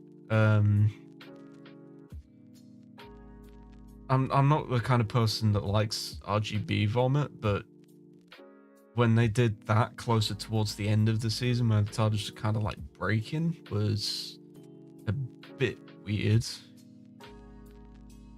But it adds a lot of vibrancy and color to it, and stylistically, I loved it. I do like how the production team were like, "Oh, Jodie, what's your favorite biscuit?" Just randomly, and then suddenly there's a custard cream dispenser in TARDIS. I think that was actually kind of funny. Yeah, season that aired this year. I'm not a fan of the new interior.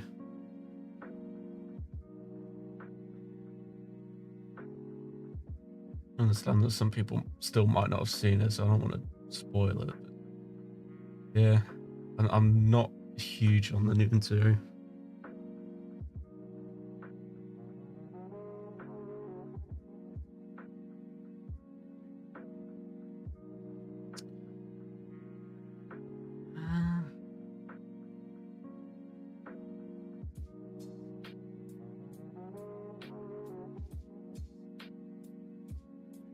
Here's new drive. Oh, wait.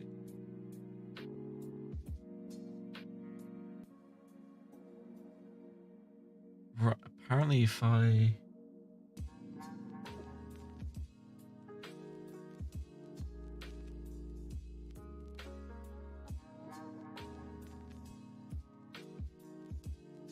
One way to currently do this is right-click your controlling value in the shader editor and copy as new drive.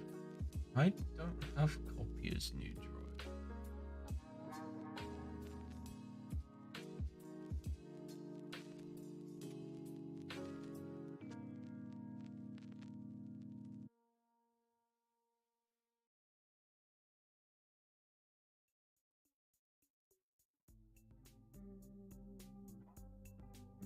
node.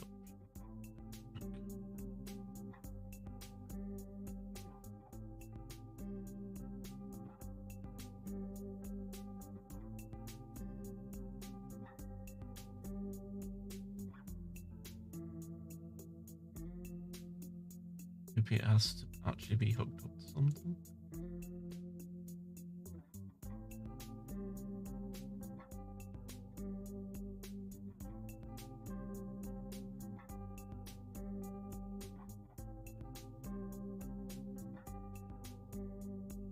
Whereas, well, yeah.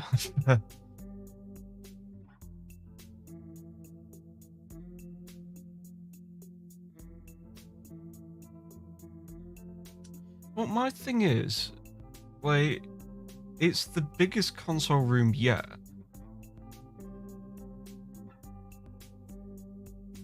But the actual, like, usable space of the console is, like, pretty much halved. Because it's like the bit at the front. Alrighty. And then there's like a huge gap between the actual controls and the center of the console, and there's just like a load of nothingness in there. It's kind of like bends up and then down into the middle. It's really, really weird. I'm not sure I like there's the four little nubs that are at the. Hello. I'm not sure I like the bits that are like sprouting out of the bottom of the time rotor in the new one, with the lights on top of it. I don't know. It's just not for me. Hello. You alright? Yeah, how'd you go? I actually talked more this time because I wasn't being fucking interrupted. I was just being just as fucking loud and obnoxious, just as loud and obnoxious as the rest of them. Swearing at each other, saying. I am turning you off on stream, just so you know. Yes.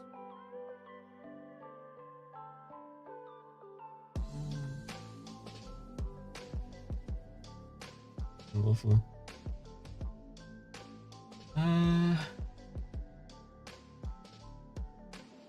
By the way, if anybody does want to,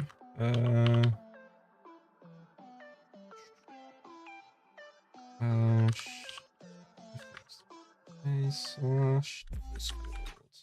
Anyone wants to join?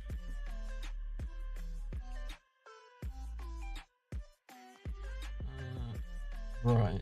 So I am now looking at a thing on.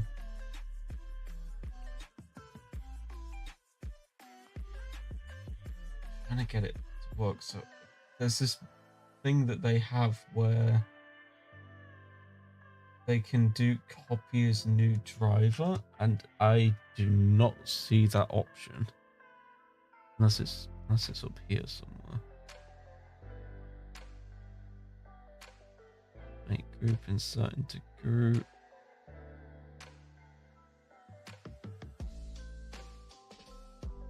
Duplicate linked. Manage links.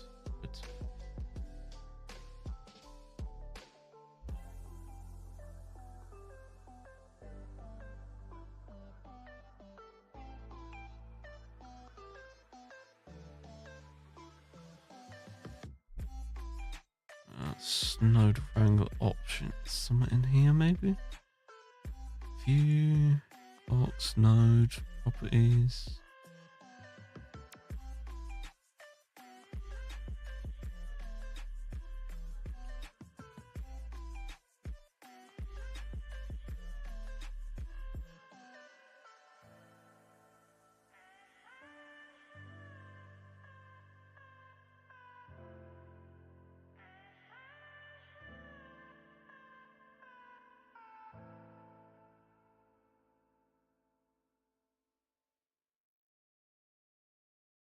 I don't understand this driver thing.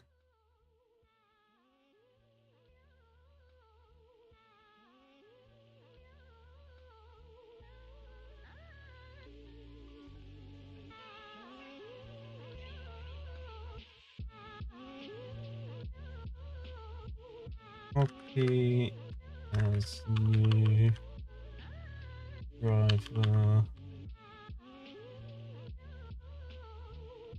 number.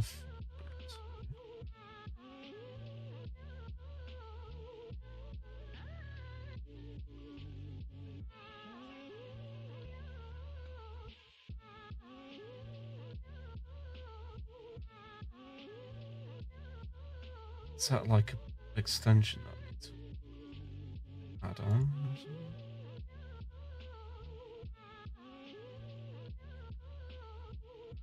No.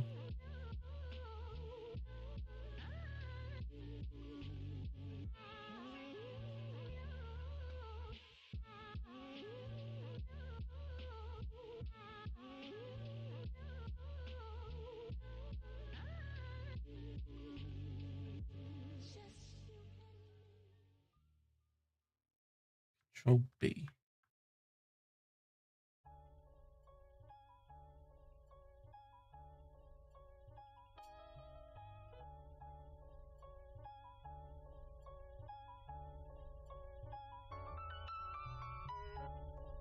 Can this only be done like... Maybe that can only be done... Nope.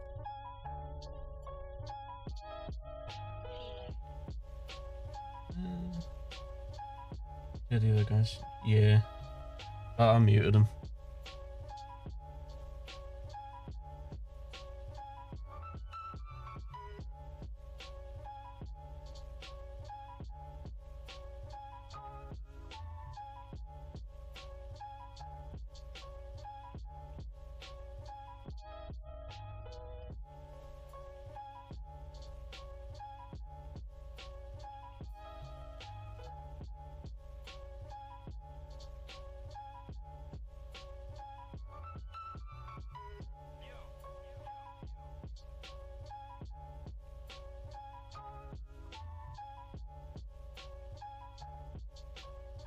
Driver editor. What's the driver?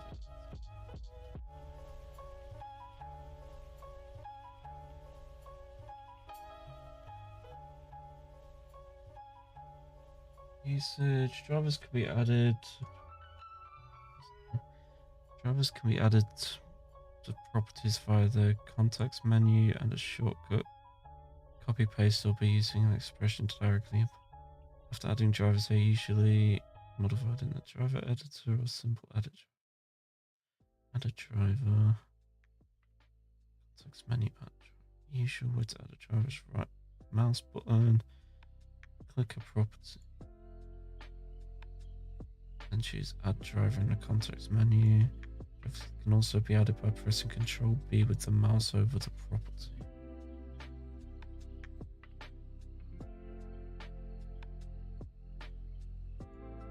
It's doing nothing.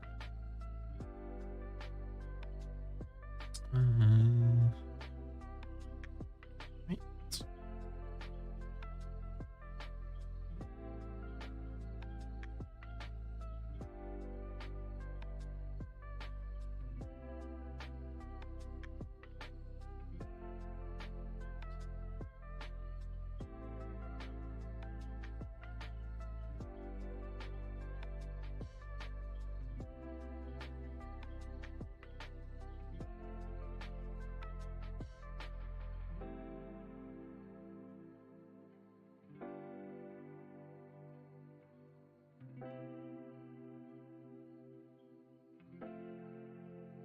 I would very much like to know.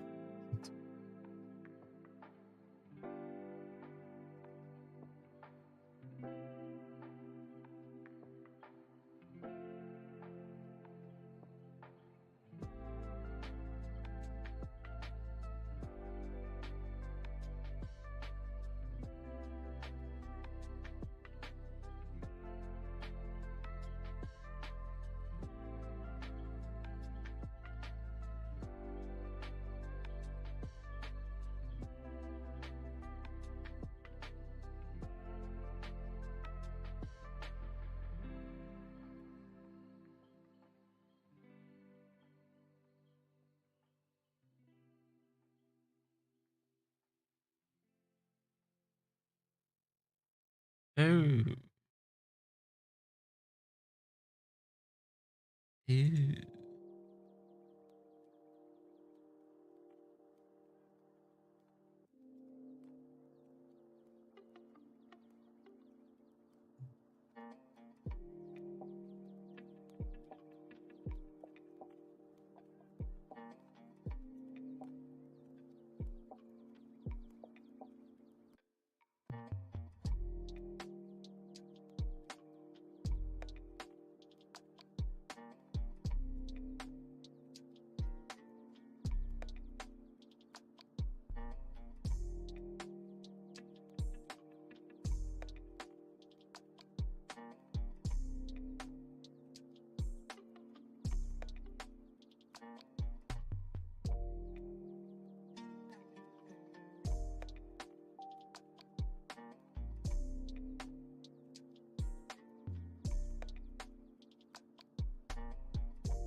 This is the quietest I've been all stream trying to figure this out.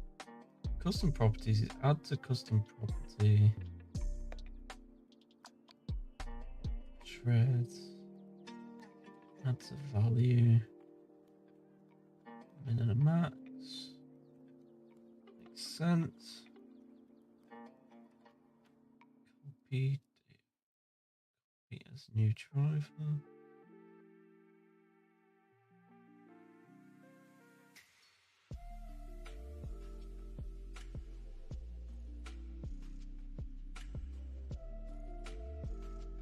Base driver. Okay, maybe that's how you do the. Okay, that's a start.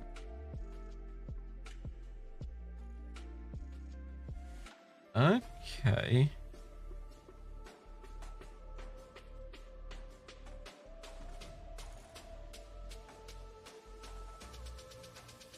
Right.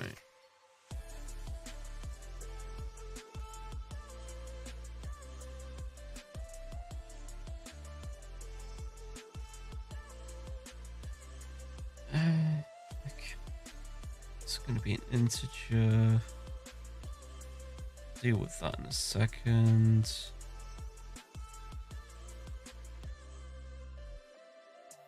Copy as new driver.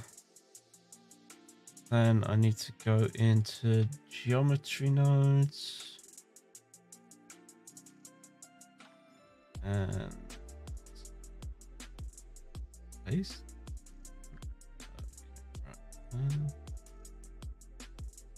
So 8% done on my animation. Currently animating the second to last shot right now. Oh, sweet.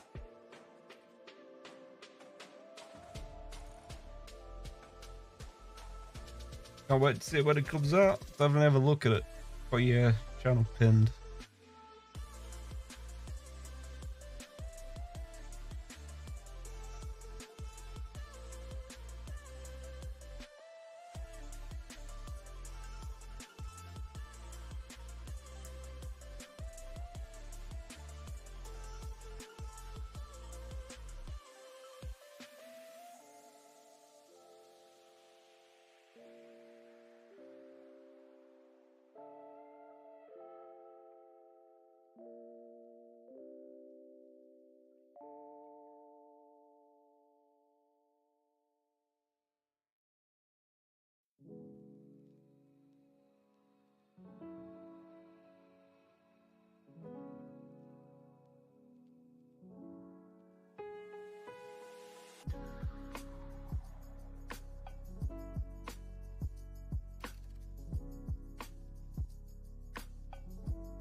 It's a custom prop. That does not do what I thought it was going to do.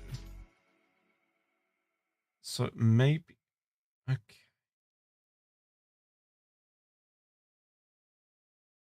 So maybe I need to...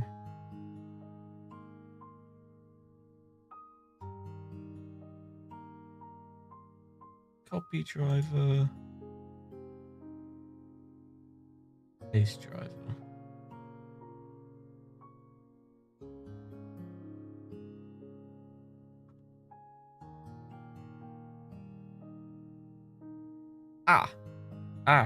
Hold on.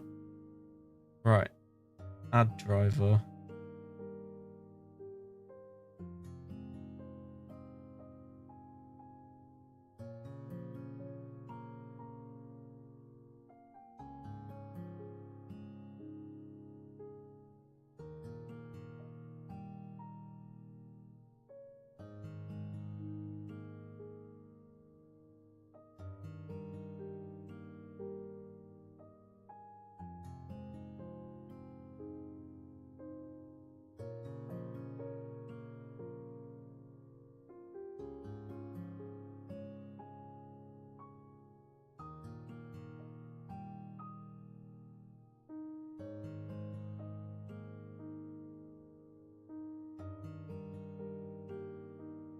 Think I've done it. Oh, okay.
Oh, wow, this music might send me to sleep in a minute.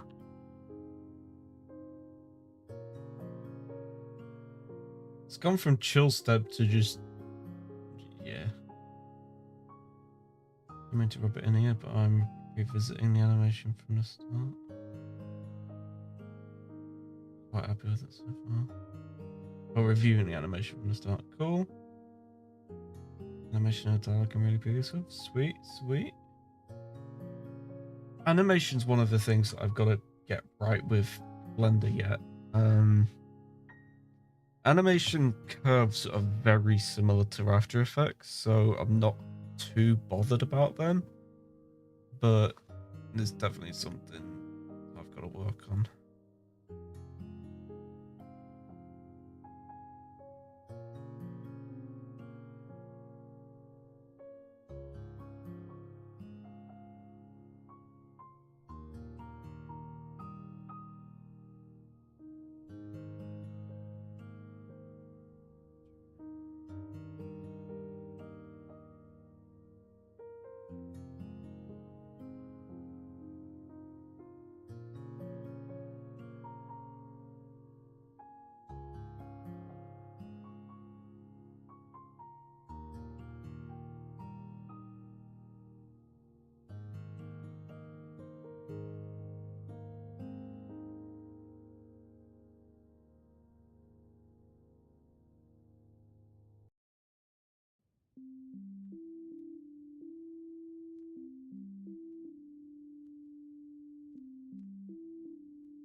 Source filmmaker.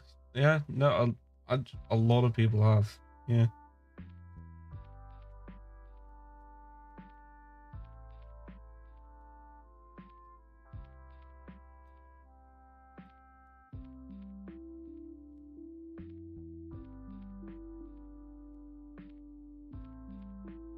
Oh, yeah.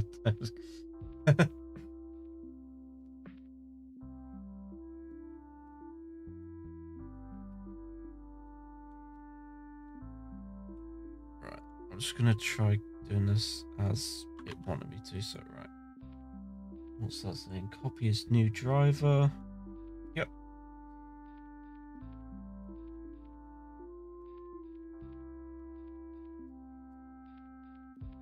Going into geometry.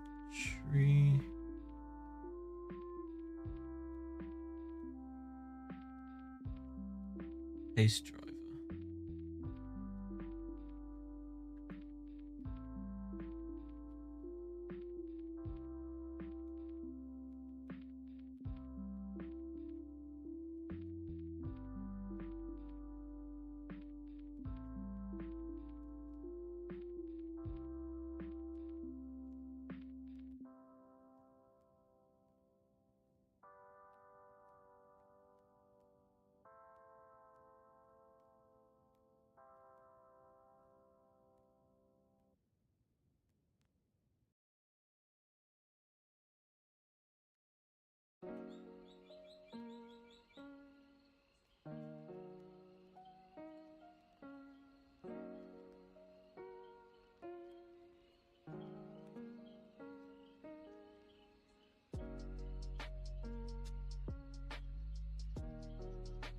No, it ain't driving at all.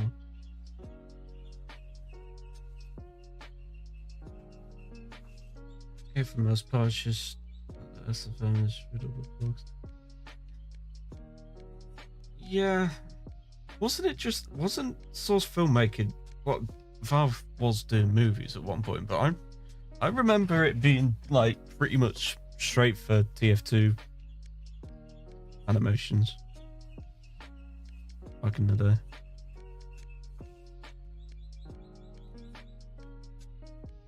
Using Blender, yeah. I mean, I pretty much always use Blender. This is really powerful for being free and open source. Got loads of support. It's really good.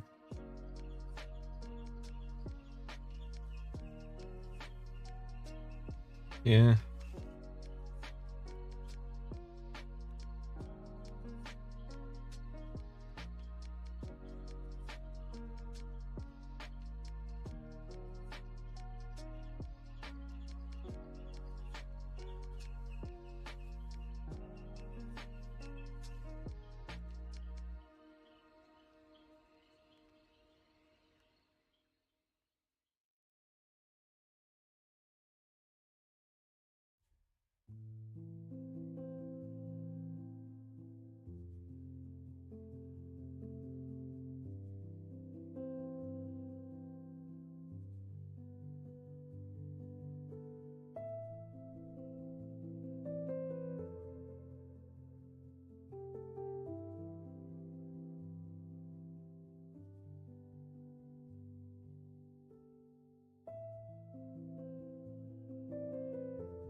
And then create an input geometry now.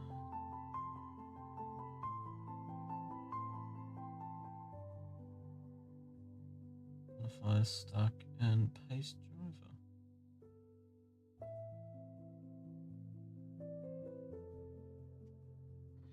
This is not doing what I thought it was going to do.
So it is like copying it, but it isn't updating with every...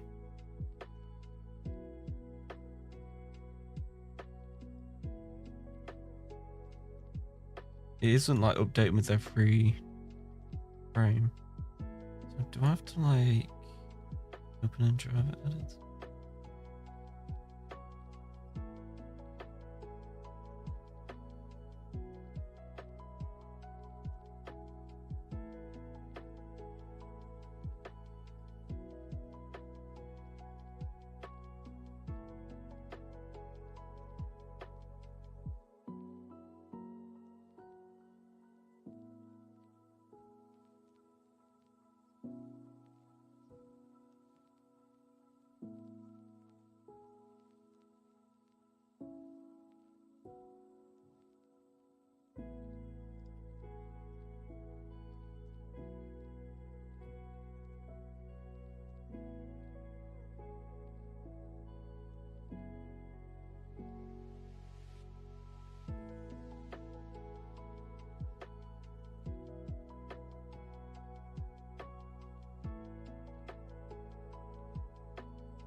Okay.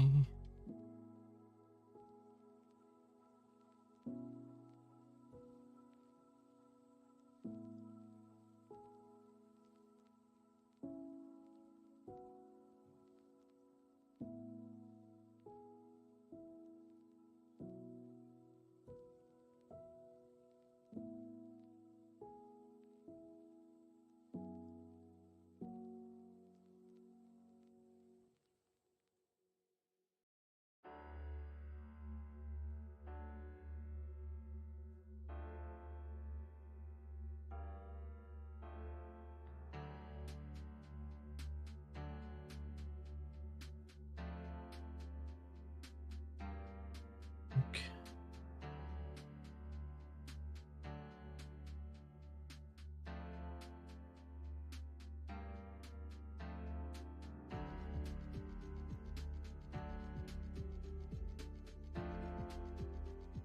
I mean, that isn't as fluid as I would like.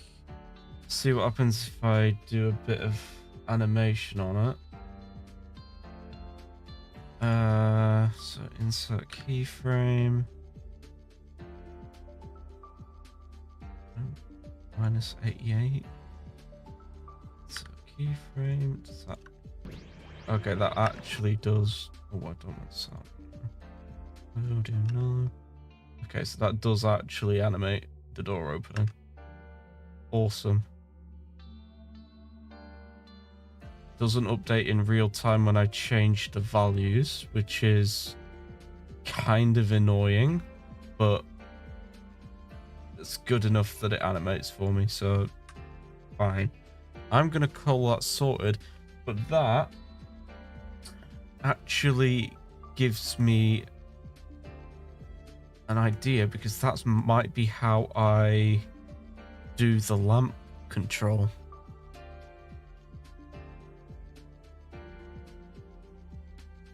So in a minute, I'm gonna give that a go. Oh no, not quite, not quite. I will be ending soon. I've got about half an hour before I've got to go. But I have work tomorrow. It's getting on a bit here in the UK.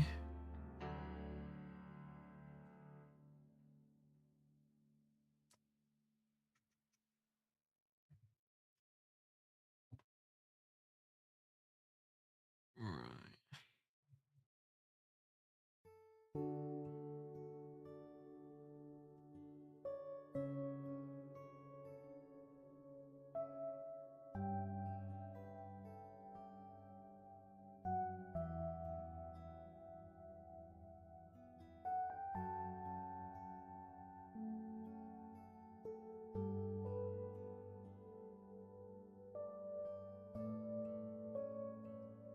Right. So if I take this color node, add driver. Actually, no. I don't want to add that as a driver. I want to copy it. No, I can't copy that as a driver. Oh. Oh, that's sadness.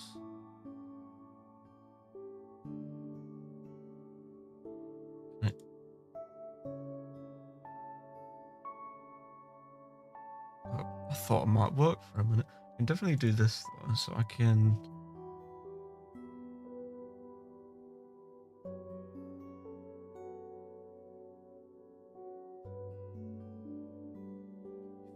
Copy full data path. If I do that and then go into the full.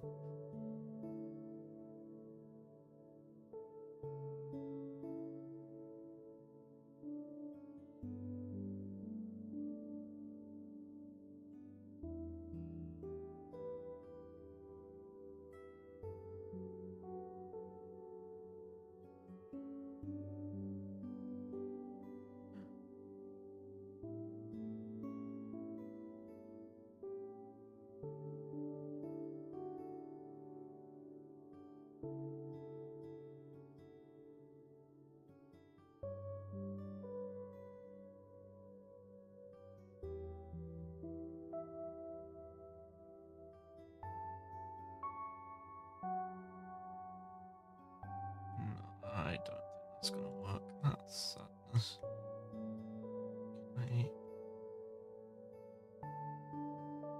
Can I at least do?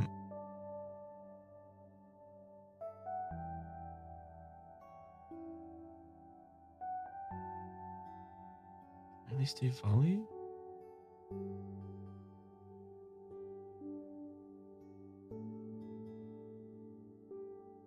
Copy as new driver.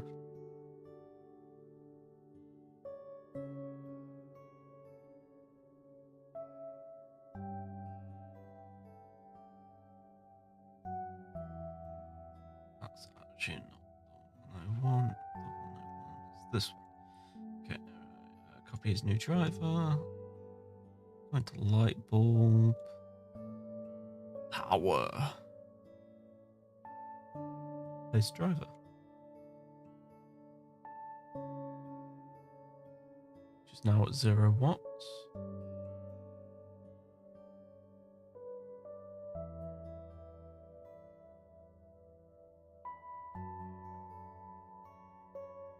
Okay.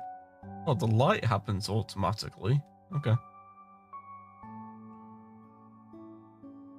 Sweet. That actually, at least I can control the brightness value from that. That's quite good.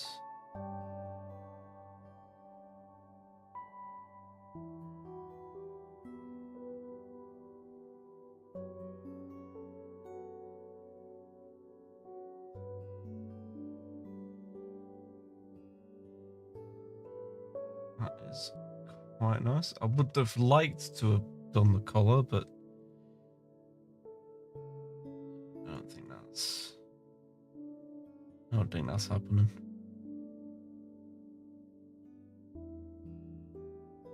Which isn't a huge deal. There's only one color slider to change. So.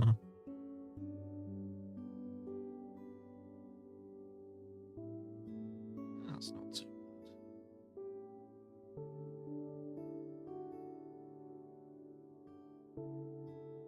bad. Get rid of the doesn't work thing, because now it does work. Nice. Okay. Right. So these need to join a new frame. That can be its own frame. That can just stay out here somewhere.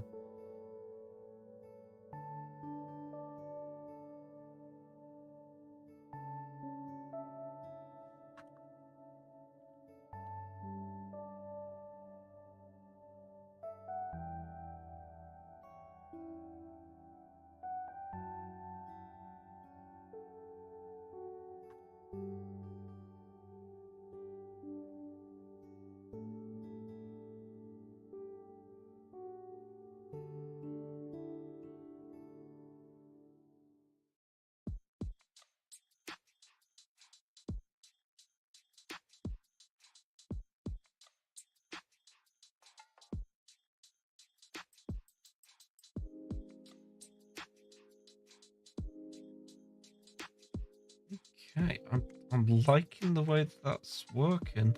It's quite good. What's that other attribute? I was going to change another attribute. I forgot what it was.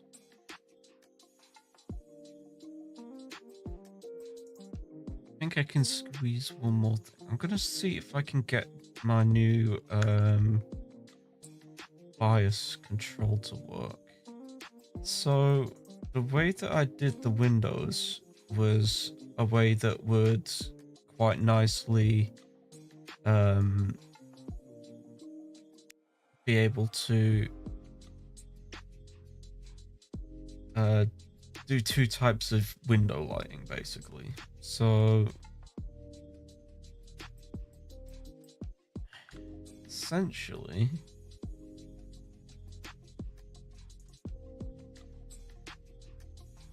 I want to set a bias. So if it's at 0, so this should be at 0.5. If that bias is at 0.5, it's 50-50 internal and shader emission. If it's at 0, it's 100% internal. If it's 100% or 1, it's a shader or internal emission. It's gonna be tricky. It's gonna be very tricky. Gonna have to do some maths.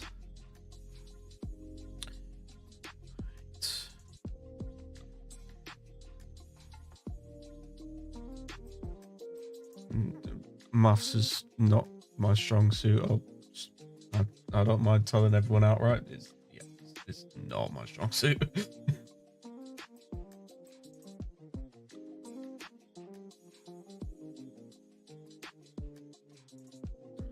Right. Okay.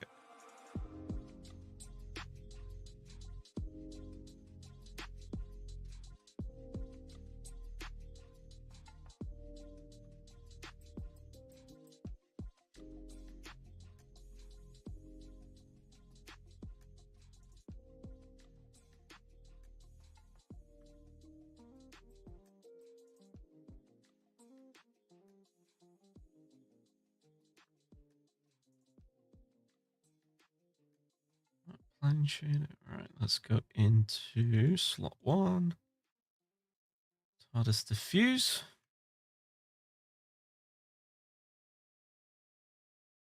Okay. Actually, we want TARDIS windows, not TARDIS diffuse. Right.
How did I make the...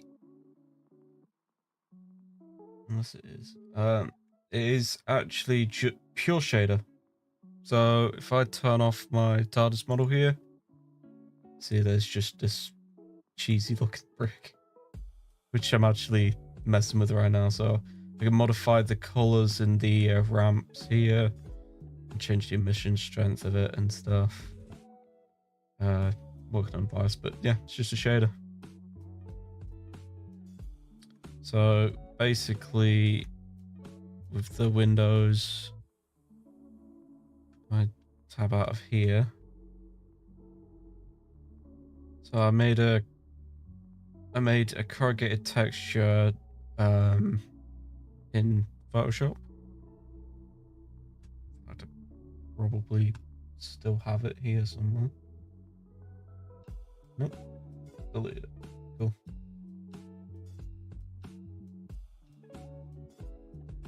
Nope. Okay.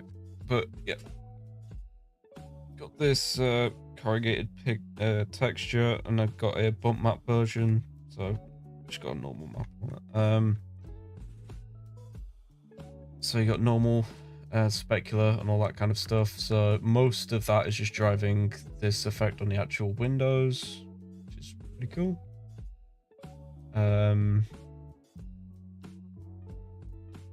Then there is a slight emission thing. That's what I'm working on now. So windows have to have a bit of emission when it's on EV, otherwise it doesn't look like it shades anything, which is pretty weird.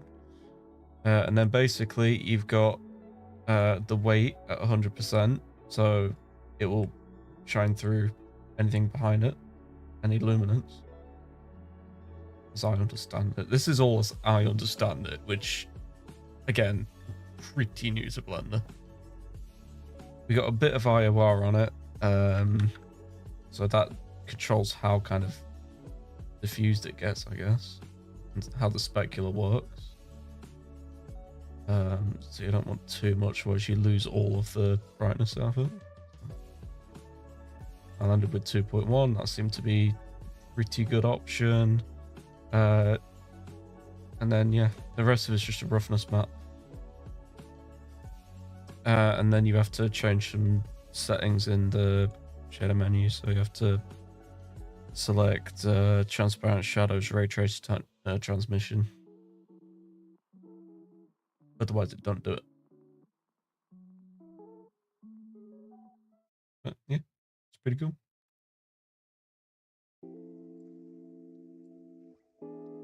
I'm quite proud of how it's worked out. It's not quite there yet.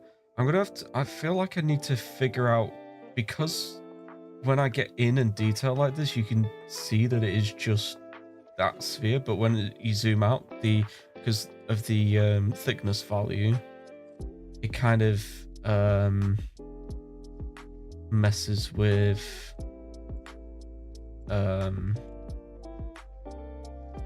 how it's viewed, basically. So the closer you get, the more detailed it gets.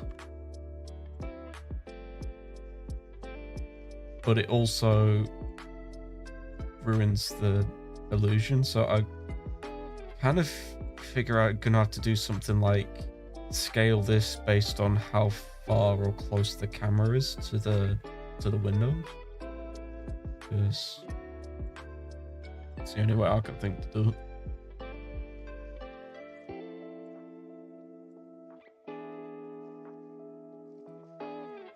It's like from here, that looks quite good, and then you see it. Yeah.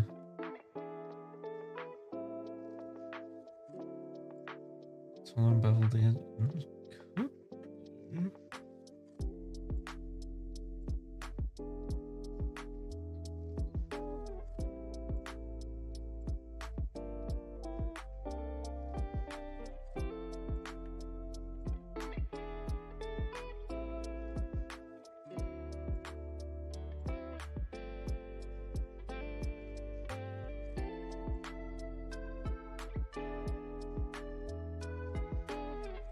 And add many subdivisions to this.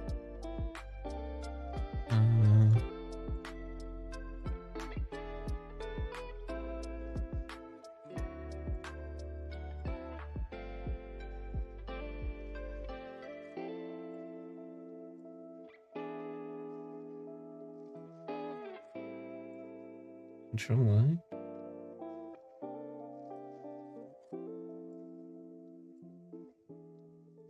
Scale.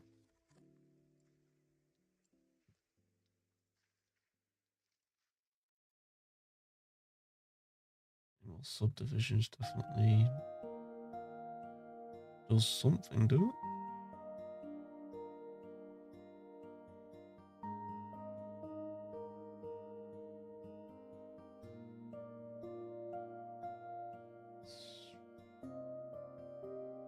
That actually kind of does help. Good call. That's not perfect, but it is a lot better than it used to be. It might just be a case of doing that and then doing kind of like a rounded rectangle and then beveling it. That might be a way to go. I honestly didn't think of that. That's a good idea. Thank you.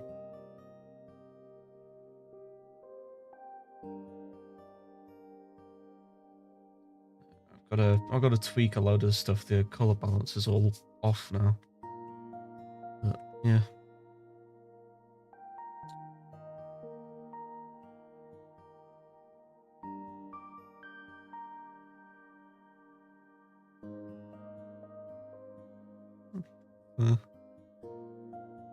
Segments. Yeah. Oh, cool. Didn't even realize that.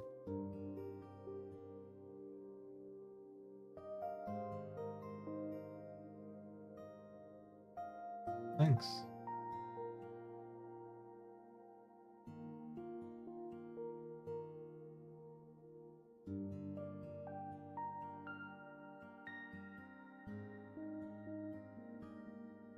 So, to reduce the polygon, you could use a plane with that same emission shader. Use a plane for each window pass. That could work too as well. Yeah. Because one of the problems that I ran into when I was making the latest video is I had to animate the Well, if I pushed them back, like if I made planes and then pushed them back in Z space a bit and then maybe rotated them, it would kind of be the same effect.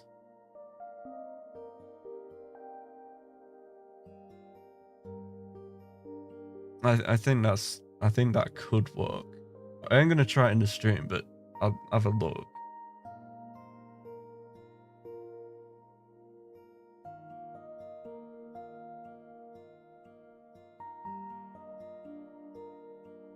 That could potentially work. Well, I'm not planning on doing much modeling stuff today. Honestly, I might straight up after work tomorrow. I'll probably be back on streaming. To be fair,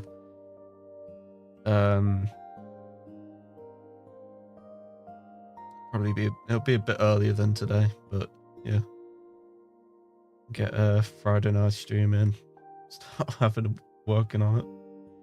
That's already looking better. Yeah.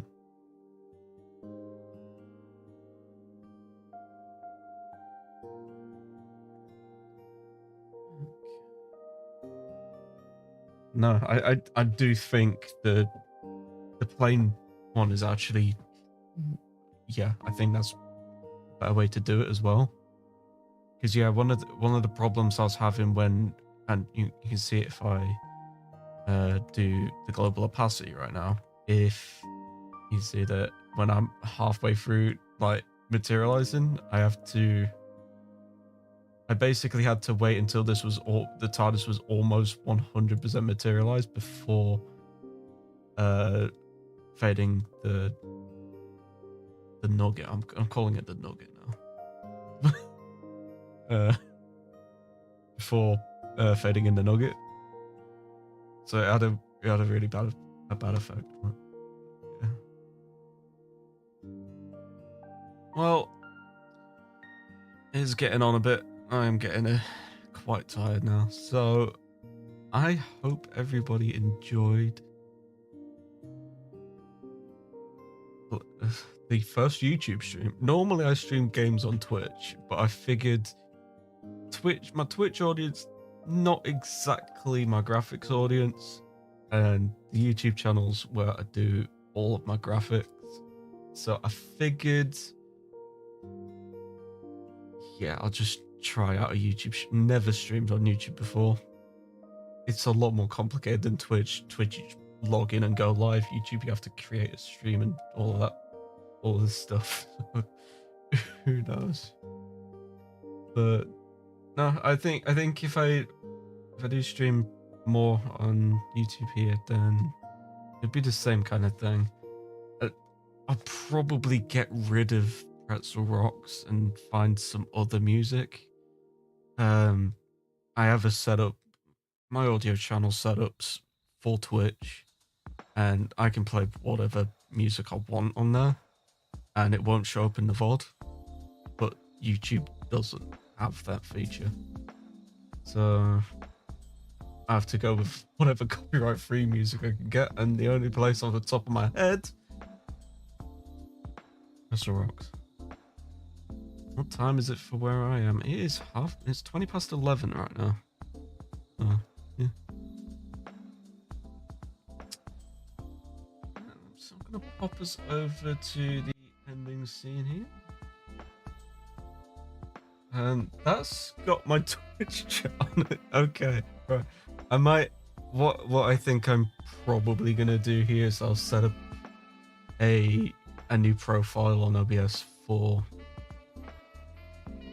YouTube streams if I do it more.